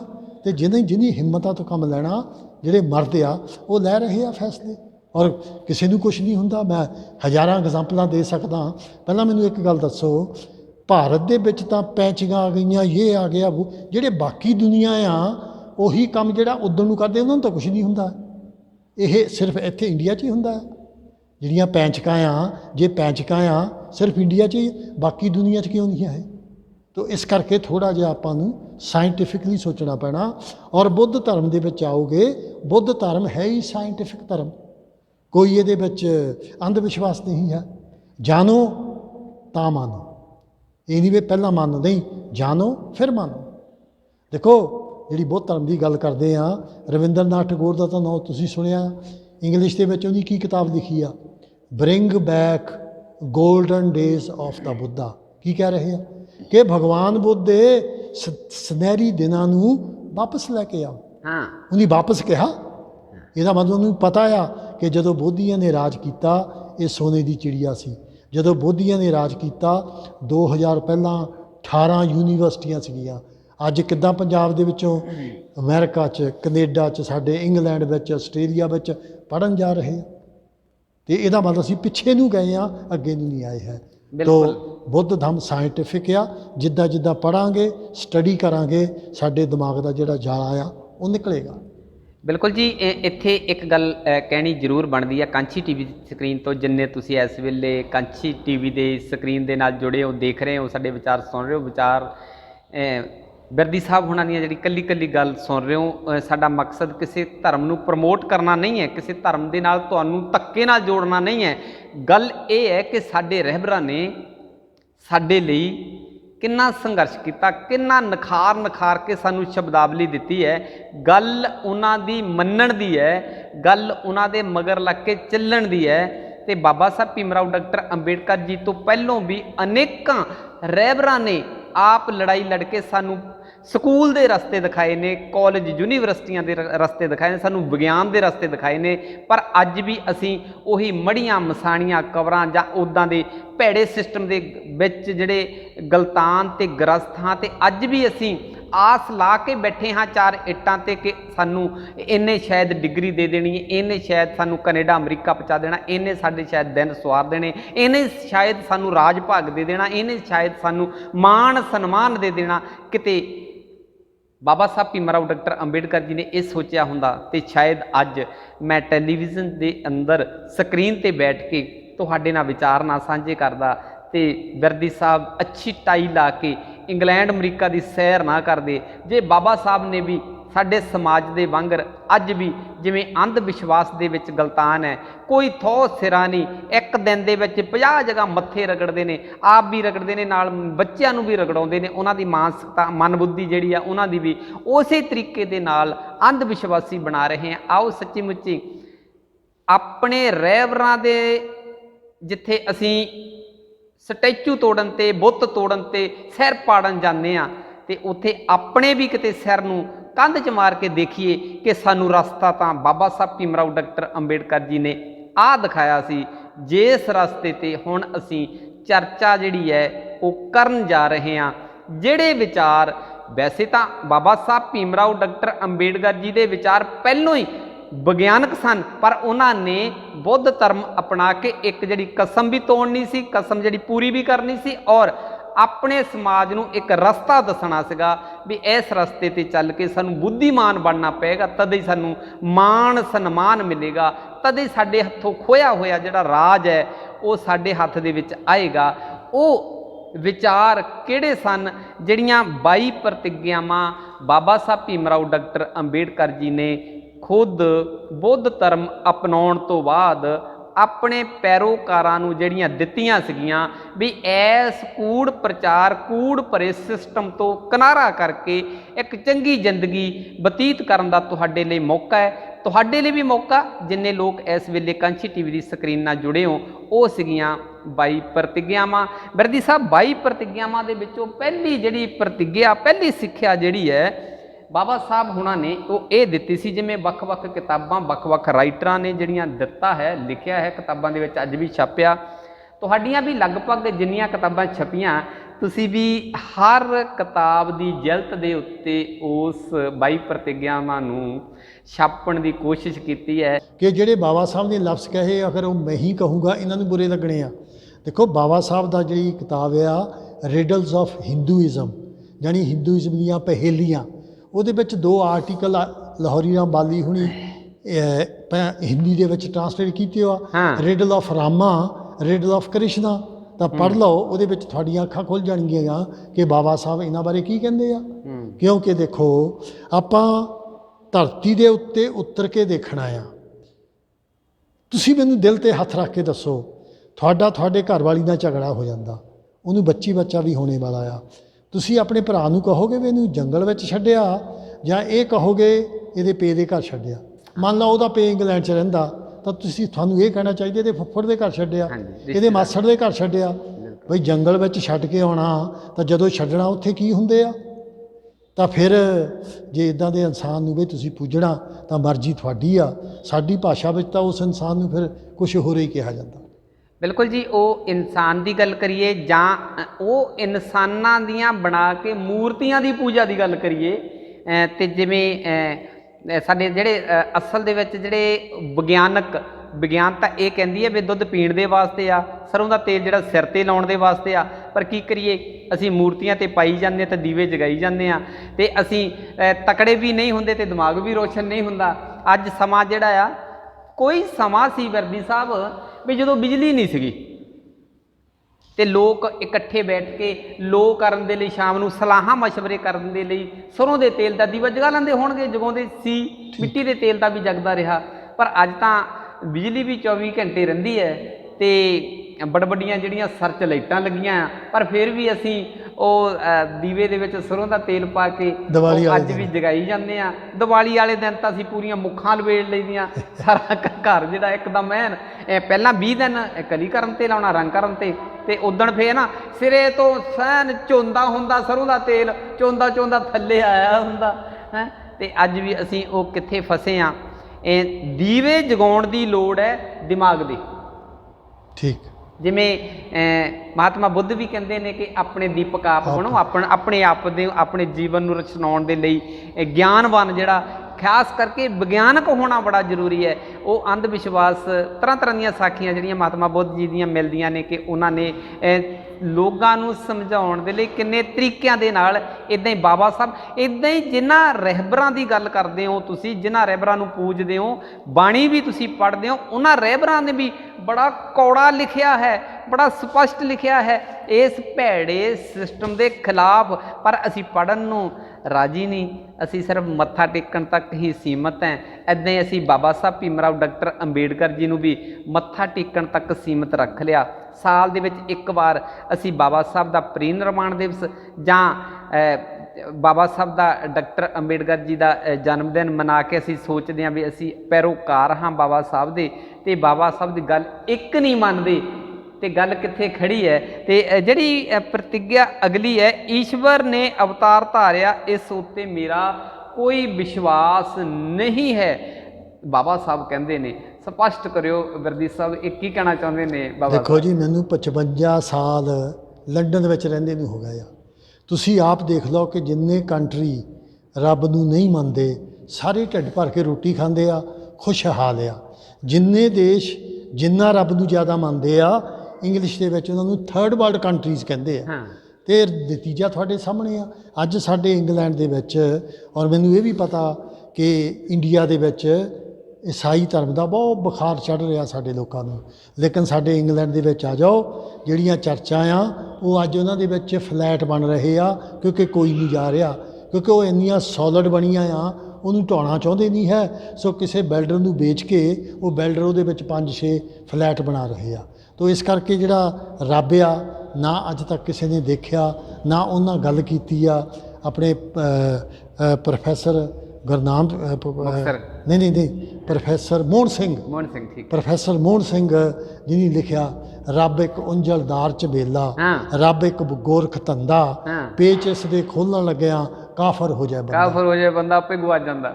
तो इस करके मतलब ये एक मैं तो ये कहूँगा कि जिहड़ा ये रब आ परमात्मा आ ये शैतान और अमीर की बनाई हुई खेड आ आम लोगों नूं लुट्टण दे लई। होर इस तो अगे कख नहीं है, क्योंकि देखो वो एडा बड़ा विद्वान सी प्रोफैसर के बुद्ध की जीवनी जिहड़ी एक अंग्रेज़ औरत ने इंग्लिश दे विच कविता विच लिखी आ, प्रोफैसर मोहन सिंह ने उस किताब नूं पंजाबी दे विच कविता विच ही ट्रांसलेट किया। किड्डे बड़े विद्वान सी और वो कह रहे हैं कि रब एक उंजलदार ਝਬੇਲਾ रब एक गोरख धंधा। तो फिर भी साडे लोग जिहड़े आ उहदे उत्ते आस ला के बैठे आ, लेकिन ना वो पहलां आया ना उहने हुण आउणा। वैसे बिरदी साहब तुसीं वैसे रब की गल की, वैसे रब की गल आपां करनी चाहिदी नहीं सी भी जे रब ने वैसे मान लो कि धरती ते इंसान भेजिया, जे इन्हां तो पूजा ही कराउणी सी ते कोल रख लेना सी, बरोबरी लत्ता घुट्टी चलो बई पूजा करी चलो, मेरा नाम गुणगुणा, टल्लियां खड़काई चलो जी, सवेरे ते शाम होका देई चलो, वांगा देई चलो, कोले ही रख लेना सीगा ते धरती ते फिर भेजना ही सी। जां अद्धे क रख लैंदा भी मेरी पूजा तुसीं करी चलो, अद्धे क चलो भी धरती ते भेज दिओ। और चंगियां नूं भेजदा, इत्थे बैंकां बूंकां लुੱਟਣ वाले रेपिस्ट ना हुंदे, ठीक है, चंगियां नूं इत्थे भेज दिंदा, इदां दे नूं अपने कोले रख लैंदा, पूजा कराई रखदा, उन्हां नूं सजाई इह दिंदा भाई तुसीं लत्तां घुੱਟਣੀਆਂ मेरियां। मैं एक पॉइंट तुहानूं मर जा कहना चाहुंदा कि जिहड़े मेरे साथी इंटरनैशनल फ्लाइटां विच जांदे आ, जदों जहाज़ पूरा उत्ते चल जांदा, अगर तुसी स्क्रीन के उत्ते पढ़ना चाहो तो वो उत्ते आउंदा आ कि जिहड़ा जहाज़ आ इस वेले 65-70 फुट धरती तो उत्ते आ, तो जिहड़ा उहदा टैंपरेचर बाहर आ किलोमीटर सॉरी किलोमीटर उत्ते आ, लेकिन जिहड़ा बाहरला टैंपरेचर आ वो -75 या 70 आ। मैं फूड कंपनी में काम किया, 22 तो लैके 18 तो लैके 22 तक फ्रीज़र हुंदा, जिहदा मतलब अद्धे घंटे में बर्फ बन जाना। तो फिर दसो 75 जिहड़ा उहदे विच की हुंदा होएगा। हर धर्म उत्ते नूं कहंदा है ना। हुण मैनूं ये दसो भी रब, क्योंकि जे 75 दे विच भी इहदा मतलब वो तो उत्ते रहिंदा, फिर उत्ते कितनी गर्मी होएगी, सॉरी ठंड होएगी। तो ठंड दे विच जदों मैनूं लिया के उहदी खड़ा करना, तो फिर हरवंश बिरदी किद्दां मैं उन्हां नाल गल, क्योंकि -75 मैं तो उत्थे इदां बिल्कुल बर्फ बन जाना। ਇਹਦੀ कोई एक्सपलेनेशन है लोगों के कोल ਜਿਹੜੇ हथ उत्ते ਨੂੰ जोड़ के ਕਹਿੰਦੇ ਉੱਪਰ ਵਾਲਿਆ ਉੱਤੇ ਤਾਂ -75 ਹੋ ਜਾਂਦਾ ਹੈ। यानी ਤੁਹਾਡਾ ਕਹਿਣ ਦਾ ਮਤਲਬ ਇਹ ਹੈ ਵੀ ਇੰਨੀ ਠੰਡ ਦੇ ਵਿੱਚ ਵੀ ਉੱਪਰ ਵਾਲਾ ਰੱਬ ਜਿਹੜਾ ਵੀ ਕਿੱਥੇ ਰਹਿੰਦਾ ਹੋਊਗਾ, ਕਿੱਥੇ ਧੂਣੀ ਲਾਉਂਦਾ ਹੋਊਗਾ, ਕਿੱਥੋਂ ਹੀਟਰ ਲੈਂਦਾ ਹੋਊਗਾ, ਇਹ ਜਿਹੜੇ ਕੱਪੜੇ ਕਿੱਦਾਂ ਦੇ ਪਾਉਂਦਾ ਹੋਊਗਾ, ਇਹ ਜਿਹੜੇ ਮੰਨਦੇ ਉਹ ਜਵਾਬ ਦੇਣ। ਹਨਾ ਇਹ ਜਵਾਬ ਦੇਣ। ਜੇ 75,000 ਫੀਟ ਦੇ ਉੱਤੇ ਇੰਨੀ ਆ, ਜੇ ਉਹ ਤੋਂ ਉੱਤੇ ਰੱਬ ਰਹਿੰਦਾ ਹੋਵੇਗਾ, ਕਿ ਜੇ ਉੱਥੇ ਰਹਿੰਦਾ ਹੋਵੇ ਤਾਂ ਐਰੋਪਲੇਨ ਨਾਲ ਲੱਤਾਂ ਬਾਹਾਂ ਟੁੱਟ ਸਕਦੀਆਂ, ਇਹਦਾ ਮਤਲਬ ਉਹ ਤੋਂ ਵੀ ਉੱਤੇ ਰਹਿੰਦਾ, ਫਿਰ ਉੱਤੇ ਕਿੰਨਾ ਟੈਂਪਰੇਚਰ ਹੋਏਗਾ, ਉਹਦੇ ਵਿੱਚ ਕਿੱਦਾਂ ਸਰਵਾਈਵ ਕਰ ਰਹੇ ਆ। ਜਿਹੜਾ ਸਵਰਗ ਦੇ ਵਿੱਚ ਮੈਨੂੰ ਸਜ਼ਾ ਦੇਣੀ ਆ, ਉਹ ਦੇਣ ਵਾਲੇ ਕਿੱਦਾਂ ਦੇਣਗੇ, ਉੱਥੇ ਕੜਾਹਾ ਜਿਹੜਾ ਤੇਲ ਦਾ ਉਹ ਕਿੱਦਾਂ ਬਲਦਾ ਹੋਏਗਾ, ਮੈਨੂੰ ਤਾਂ ਸਮਝ ਨਹੀਂ ਆਉਂਦੀ। ਵੈਸੇ ਬਿਰਦੀ ਸਾਹਿਬ ਤੁਹਾਡੇ ਵਰਗੇ ਜਿਹੜੇ ਪੁਰਾਣੇ ਸਮਿਆਂ ਦੇ ਵਿੱਚ ਜਿਹੜੇ ਬਜ਼ੁਰਗ ਹੈ, ਅਸਲ ਦੇ ਵਿੱਚ ਗੱਲਾਂ ਤਾਂ ਕਿਤੇ ਨਾ ਕਿਤੇ ਸੱਚੀਆਂ ਬਣਾਈਆਂ ਹੋਣਗੀਆਂ ਵੀ ਉੱਪਰ ਵਾਲੇ ਦਾ ਜਿਹੜਾ ਡਰ ਪਾ ਕੇ ਇਹ ਕਿਹਾ ਗਿਆ ਸੀਗਾ ਵੀ ਮਾੜਾ ਕੰਮ ਨਾ ਕਰ, ਉੱਪਰ ਦੇਖਦਾ ਕੋਈ, ਬਿਲਕੁਲ ਹੈ ਨਾ। ਪਰ ਇਹ ਆ ਵੀ ਹੁਣ ਜਿਹੜਾ ਚੰਗਾ ਕੰਮ ਆ ਉਹਦੇ ਲਈ ਤਾਂ ਉੱਪਰ ਵਾਲਾ ਹੈਗਾ, ਤੇ ਜਦੋਂ ਕਿਸੇ ਧੀ ਦਾ ਬਲਾਤਕਾਰ ਕਰਨਾ, ਕਿਸੇ ਦੀ ਲੁੱਟ ਕਰਨੀ ਹੈ, ਜਾਂ ਕਿਸੇ ਨੂੰ ਕੁਰਾਹੇ ਪਾਉਣਾ ਆ, ਤੇ ਉੱਥੇ ਉੱਪਰ ਵਾਲਾ ਉਸ ਵੇਲੇ ਨਹੀਂ ਹੁੰਦਾ, ਉਹਨਾਂ ਨੂੰ ਨਹੀਂ ਦੇਖਦਾ ਹੁੰਦਾ, ਬਾਕੀਆਂ ਨੂੰ ਦੇਖਦਾ ਹੁੰਦਾ। ਚਲੋ ਉੱਦਾਂ ਆਪਾਂ ਰੱਬ ਵਾਲੇ ਜੱਬ ਦੇ ਵਿੱਚ ਪੈਣਾ ਨਹੀਂ ਹੈਗਾ, ਆਪਾਂ ਤਾਂ ਪ੍ਰਤਿਗਿਆਵਾਂ ਦੀ ਗੱਲ ਕਰਨੀ ਆ। ਜਿਹੜੀ ਬਾਬਾ ਸਾਹਿਬ ਹੁਣਾਂ ਨੇ ਇਹ ਗੱਲ ਕਹੀ ਆ, ਉਹਨਾਂ ਨੇ ਕਿਹਾ ਵੀ ਮੈਂ ਕਿੱਡੀ ਸਪਸ਼ਟ ਗੱਲ ਕੀਤੀ ਆ ਬਾਬਾ ਸਾਹਿਬ ਹੁਣਾਂ ਨੇ। ਵੈਸੇ ਕੀਤਾ ਜਾਵੇ ਆਪਾਂ ਜਿਹੜਾ ਬਾਬਾ ਸਾਹਿਬ ਹੁਣਾਂ ਨੇ ਦਿਨ ਜਿਹੜਾ ਚੁਣਿਆ 14 ਅਕਤੂਬਰ ਦਿਨ ਜਿਹੜਾ ਆਉਂਦਾ ਸ਼ਰਾਧਾਂ ਨਰਾਤਿਆਂ ਦੇ ਵਿੱਚ, ਇਹਨਾਂ ਦਿਨਾਂ ਦੇ ਵਿੱਚ ਗੱਲ ਕਰਨ ਲੱਗੇ, ਚਲੋ ਆਪਾਂ ਤਾਂ ਸਕਰੀਨ ਦੇ ਅੰਦਰ ਹੀ ਬੈਠੇ ਆ, ਕਿਹੜਾ ਕੋਈ ਇੱਟ ਮਾਰਨ ਲੱਗਾ, ਇੱਟ ਮਾਰ ਕੇ ਆਪਣੀ ਟੈਲੀਵਿਜ਼ਨ ਦੀ ਕੋਈ ਸਕਰੀਨ ਭੰਨੂਗਾ। ਉਹਨਾਂ ਨੇ ਤਾਂ ਕਿਹਾ ਵੀ ਮੈਂ ਸ਼ਰਾਧ ਹੀ ਨਹੀਂ ਮੰਨੂਗਾ। ਆਹ ਦੇਖੋ ਜਿਹੜੀ ਪ੍ਰਤਿਗਿਆ ਹੈਗੀ ਉਹਨਾਂ ਦੀ, ਵੀ ਉਹਨਾਂ ਨੇ 6ਵੀਂ ਵੀ ਮੈਂ ਕਦੇ ਵੀ ਸ਼ਰਾਧ ਜਾਂ ਪਿੰਡ ਦਾਨ ਨਹੀਂ ਕਰਾਂਗਾ। ਪਰ ਹੁਣ ਸ਼ਰਾਧਾਂ ਦੀ ਗੱਲ ਚੱਲਦੀ ਆ, ਹੈ ਨਾ, ਅਤੇ ਲੋਕ ਧੜਾ ਧੜ ਗੋਗੜਾਂ ਵਾਲਿਆਂ ਨੂੰ ਕਿੱਦਾਂ ਖੀਰਾਂ ਖਿਲਾ ਰਹੇ ਆ, ਨਿਆਣੇ ਵਿਚਾਰੇ ਬਿਰਦੀ ਸਾਹਿਬ ਨਾ ਉਹ ਬੁੜੀਆਂ ਵਿਚਾਰੀਆਂ ਦੇਖੋ ਬਈ ਕਿੱਦਾਂ ਉਹ ਬਾਲਣਾ ਇਹਨਾਂ ਦਿਨਾਂ ਦੇ ਵਿੱਚ ਖੋਰੀ ਪਰਾਲੀ ਗਿੱਲੀ ਹੁੰਦੀ, ਫੂਕਾਂ ਮਾਰ ਮਾਰ ਕੇ ਖੀਰ ਬਣਾਉਂਦੀਆਂ ਤੇ ਉਹ ਬੜੇ ਐ ਚਿੱਟੇ ਸੋਹਣੇ ਢਿੱਡ ਕੱਢੇ ਗੋਗੜਾਂ ਵਰਗੇ ਐਨ ਖੀਰਾਂ ਖੂਰਾਂ ਖਾ ਕੇ ਜੀਭ ਬੁੱਲਾਂ ਦੇ ਉੱਤੇ ਫੇਰਦੇ ਉਹ ਗਏ ਨਿਆਣਿਆਂ ਨੂੰ ਜੇ ਬਚਿਆ ਖੁਚਿਆ ਉਹ ਦਿੰਦੇ, ਉਹ ਵੀ 3-4 ਘੰਟੇ ਤਰਸਾ ਕੇ ਦਿੰਦੇ ਆ ਵੀ ਪਹਿਲਾਂ ਅਸੀਂ ਖਵਾਉਣਾ ਆ ਹੈ ਨਾ। ਵੀ ਹਜੇ ਤੱਕ ਸਵਾਲ ਇਹ ਹੈ, ਨਾਲ ਨਾਲ ਚਰਚਾ ਕਰ ਲਈਏ ਕਿ ਬਾਬਾ ਸਾਹਿਬ ਦੇ ਪੈਰੋਕਾਰਾਂ ਸੀ। ਇੱਥੇ ਬੜਾ ਇੱਕ ਸਵਾਲ ਵੱਡਾ ਖੜਾ ਹੁੰਦਾ ਵੀ ਬਾਬਾ ਸਾਹਿਬ ਦੀ ਘਰ 'ਚ ਤਸਵੀਰ ਵੀ ਲਾਈ ਆ, ਪਰ ਨਾਲ ਦੇਵਤਿਆਂ ਦੇਵੀ ਦੇਵਤਿਆਂ ਦੀਆਂ 50 ਲਾਈਆਂ ਆ, ਵੀ ਬਾਬਾ ਸਾਹਿਬ ਉੱਥੇ ਵਿਚਾਰੇ ਇਕੱਲੇ ਕੀ ਕਰਨਗੇ। ਤੇ ਬਾਬਾ ਸਾਹਿਬ ਦੇ ਵਿਚਾਰ ਜਿਹੜੇ ਆ ਉਹ ਸਾਲ ਦੇ ਵਿੱਚ ਇੱਕ ਦਿਨ ਅਸੀਂ ਮਨਾਉਂਦੇ ਆ, ਤੇ ਬਾਕੀ ਜਿਹੜੇ 364 ਦਿਨ ਆ ਕਦੀ ਅਸੀਂ ਇੱਧਰ ਨੂੰ ਪਹਾੜਾਂ ਵੱਲ ਨੂੰ ਚੱਲ ਜਾਂਦੇ, ਕਦੀ ਅਸੀਂ ਦਰਿਆ ਵੱਲ ਨੂੰ ਚੱਲ ਜਾਂਦੇ, ਕਦੀ ਇੱਧਰ ਨੂੰ ਚੱਲ ਜਾਂਦੇ, ਕਦੀ ਇੱਧਰ ਨੂੰ। ਮਤਲਬ ਸਿਰਾ ਹੀ ਕੋਈ ਨਹੀਂ ਵੀ ਕਿਤੇ ਕੋਈ ਗੁੱਸੇ ਨਾ ਹੋ ਜਾਵੇ, ਇਹ ਵੀ ਡਰ ਰਹਿੰਦਾ। ਨਹੀਂ, ਕੌਲੀ 'ਚ ਤੇਲ ਪਾ ਕੇ ਵੀ ਜਾਈਦਾ, ਹਰੀ ਚਾਦਰ ਵੀ ਚੜਾਉਂਦੇ ਆ, ਸਭ ਕੁਝ ਕਰਦੇ ਆ ਆਪਣਾ। ਹਾਂ, ਉਹ ਤਾਂ ਜਿਹੜੇ ਦੂਰ ਪਿੰਡੋਂ ਬਾਹਰ ਦੀਆਂ ਗੱਲਾਂ ਬਿਰਦੀ ਸਾਹਿਬ, ਜਦੋਂ ਕਿਤੇ ਨਾ ਆਪਾਂ ਗੱਡੀ 'ਚ ਜਾਂਦੇ ਆ, ਬਾਈਕ 'ਤੇ ਜਾਂਦੇ ਆ ਜਾਂ ਪੈਦਲ ਸੈਰ ਕਰਦੇ ਆ, ਕੋਈ ਖੂਹ ਕੋਈ ਡੇਰਾ ਇੱਦਾਂ ਦਾ ਨਹੀਂ ਦੀਦਾ ਜਿੱਥੇ ਉਹ ਮਟੀ ਜਿਹੀ ਨਾ ਬਣੀ ਹੋਵੇ ਤੇ ਝੰਡੇ ਨਾ ਝੂਲਦੇ ਹੋਣ। ਉਹਨਾਂ ਦੇ ਆਪਣੇ ਝੰਡੇ ਭਾਵੇਂ ਬੁੜਾ ਕਰਜ਼ੇ ਦੇ ਥੱਲੇ ਡੁੱਬਣ ਵਾਲਾ ਹੀ ਹੋਵੇ, ਲੱਖਾਂ ਰੁਪਈਆ ਜਿੰਨੀ ਕੁ ਜ਼ਮੀਨ ਉਹ ਕਰਜ਼ੇ ਦੇ ਥੱਲੇ ਹੀ ਹੋਵੇ, ਉਹ ਗਹਿਣੇ ਹੀ ਹੋਵੇ ਸਾਰੀ ਜ਼ਮੀਨ, ਪਰ ਝੰਡੇ ਉਹ ਝੂਲਦੇ ਹੁੰਦੇ ਆ ਵੀ ਉੱਥੋਂ ਕਦੇ ਗਲਤੀ ਨਾ ਹੋ ਜਾਵੇ, ਭੁੱਲ ਨਾ ਹੋ ਜਾਵੇ। ਤੇ ਸ਼ਾਮ ਨੂੰ ਉੱਥੇ ਜੋਤਾਂ ਵੀ ਜਗਦੀਆਂ, ਦੀਵੇ ਵੀ ਜਗਦੇ, ਧੂਪ ਵੀ ਧੁਖਦਾ ਹੁੰਦਾ, ਐਨ ਪੂਰੀਆਂ ਰੌਣਕਾਂ ਲੱਗੀਆਂ ਹੁੰਦੀਆਂ। ਤੇ ਆਲੇ ਦੁਆਲੇ ਜਿਹੜਾ ਵਾਤਾਵਰਨ ਹੈ, ਦਰਖਤਾਂ ਤੇ ਜਿਹੜੇ ਪੰਛੀ ਆ ਉਹਨਾਂ ਨੂੰ ਵੀ ਤੰਗ ਕੀਤਾ ਹੁੰਦਾ, ਉਹਨਾਂ ਦਾ ਸਾਹ ਆਉਣਾ ਔਖਾ ਕੀਤਾ ਹੁੰਦਾ ਬਿਰਦੀ ਸਾਹਿਬ। ਤੇ ਇਹਦੇ ਲਈ ਕੀ ਕਹਿਣਾ ਚਾਹੋਗੇ ਵੀ ਜਿਹੜੇ ਸ਼ਰਾਧਾਂ ਦੇ ਦਿਨ, ਭਾਈ ਮੈਂ ਇੰਡੀਆ ਦੇ ਵਿੱਚ ਰਹਿਣਾ, ਮੈਂ ਨਹੀਂ ਇਹਦੇ ਵਿਰੁੱਧ ਕੁਛ ਵੀ ਬੋਲਣਾ, ਤੁਸੀਂ ਦੱਸ ਦਿਓ ਵੀ ਬਾਬਾ ਸਾਹਿਬ ਨੇ ਗੱਲ ਕਿਉਂ ਕਹੀ ਸੀ? ਦੇਖੋ, ਚਰਨਦਾਸ ਨਤੜਕ ਫਗਵਾੜੇ ਦੇ ਨਿਵਾਸੀ ਕਹਿੰਦੇ ਹੁੰਦੇ ਸੀਗੇ, ਉਹਨੀ ਸਟੇਜ ਤੋਂ ਕਿਹਾ ਸੀਗਾ ਵੀ ਮੇਰੀ ਮਾਂ ਇੱਕ ਵਾਰੀ ਕਹਿਣ ਲੱਗੀ ਕਿ ਆ ਜਾ ਚੂਰੀ ਜਿਹੜੀ ਆ ਉਹ ਕੌਵਾਂ ਨੂੰ ਪਾਉਣੀ ਆ। ਤਾਂ ਕਹਿੰਦਾ ਮਾਂ ਨੂੰ ਕਿਹਾ ਵੀ ਮਾਂ ਪਹਿਲਾਂ ਮੈਨੂੰ ਇਹ ਤਾਂ ਦੱਸ ਦੇ, ਕਿਉਂਕਿ ਉਹਨਾਂ ਦੇ ਪਿਤਾ ਜੀ ਪੂਰੇ ਹੋ ਚੁੱਕੇ ਸੀਗੇ, ਵੀ ਪਹਿਲਾਂ ਮੈਨੂੰ ਇਹ ਤਾਂ ਦੱਸ ਦੇ ਨਾ ਕੌਮਾਂ ਵਿੱਚ ਮੇਰਾ ਪੇ ਕਿਹੜਾ ਹੈ। ਤੇ ਇਹ ਜਿਹੜੀਆਂ ਅੰਧ ਵਿਸ਼ਵਾਸੀ ਦੀਆਂ ਗੱਲਾਂ ਆ, ਮੈਂ ਆਪਣੀ ਜ਼ਿੰਦਗੀ ਦੇ ਵਿੱਚ ਆਪਣੇ ਘਰ ਦੇ ਵਿੱਚ ਕਦੇ ਇਹ ਨਰਾਤੇ, ਕਦੇ ਸਰਾਧ ਕਦੇ ਨਹੀਂ ਦੇਖੇ ਹੈ, ਅਸੀਂ ਕਦੇ ਨਹੀਂ ਕੀਤੇ ਹੈ। ਕਿਉਂਕਿ ਗੁੜਾ ਸਾਹਿਬ ਅੱਜ ਵੀ ਆਪਣੇ ਕਈਆਂ ਘਰਾਂ ਦੇ ਵਿੱਚ ਆਪਾਂ ਨੂੰ ਕਿਤਾਬਾਂ ਪੜ੍ਹਨ ਦੀ ਲੋੜ ਨਹੀਂ ਹੈ ਕਿ ਅਸੀਂ ਬੋਧੀ ਸੀ। ਚਲੋ ਕਈ ਪਿੰਡਾਂ ਵਿੱਚ ਚਲੋ, ਮੈਂ ਤੁਹਾਨੂੰ ਸਬੂਤ ਦਿੰਦਾ ਆ ਕਿ ਅਸੀਂ ਬੋਧੀ ਹੀ ਹੁੰਦੇ ਸੀਗੇ ਜੀ। ਤੁਸੀਂ ਆਪਣੇ ਬਾਬੇ ਦੀ ਜਿਹੜੇ ਉਮਰ ਦੇ ਲੋਕ ਸੀਗੇ ਉਹਨਾਂ ਦੇ ਨਾਂ ਪੜ੍ਹ ਕੇ ਦੇਖ ਲਓ, 60% ਬੁੱਧਿਸਟ ਨਾਂ ਹੁੰਦੇ ਸੀਗੇ ਜੀ ਅੱਜ ਵੀ। ਜੀ ਹਾਂਜੀ, ਅਗਲੀ ਹਾਂਜੀ ਬਿਰਦੀ ਸਾਹਿਬ ਬਈ ਗੱਲ ਤਾਂ ਇਹ ਆ ਵੀ ਮੈਨੂੰ ਤਾਂ ਇਹ ਆ ਵੀ ਬਿਰਦੀ ਸਾਹਿਬ ਤੁਸੀਂ ਤਾਂ ਕੱਲ੍ਹ ਨੂੰ ਜਹਾਜ਼ ਫੜਨਾ ਆ, ਇੰਗਲੈਂਡ ਚਲ ਜਾਣਾ ਆ, ਉੱਥੇ ਤੁਹਾਨੂੰ ਕਿਸੇ ਨੇ ਮਾੜਾ ਚੰਗਾ ਵੀ ਨਹੀਂ ਕਹਿਣਾ, ਮੈਂ ਭਾਈ ਇੱਥੇ ਰਹਿਣਾ ਆ, ਮੈਂ ਕਾਹਨੂੰ ਕਰਨੀ ਗੱਲ ਕਿਸੇ ਦੀ।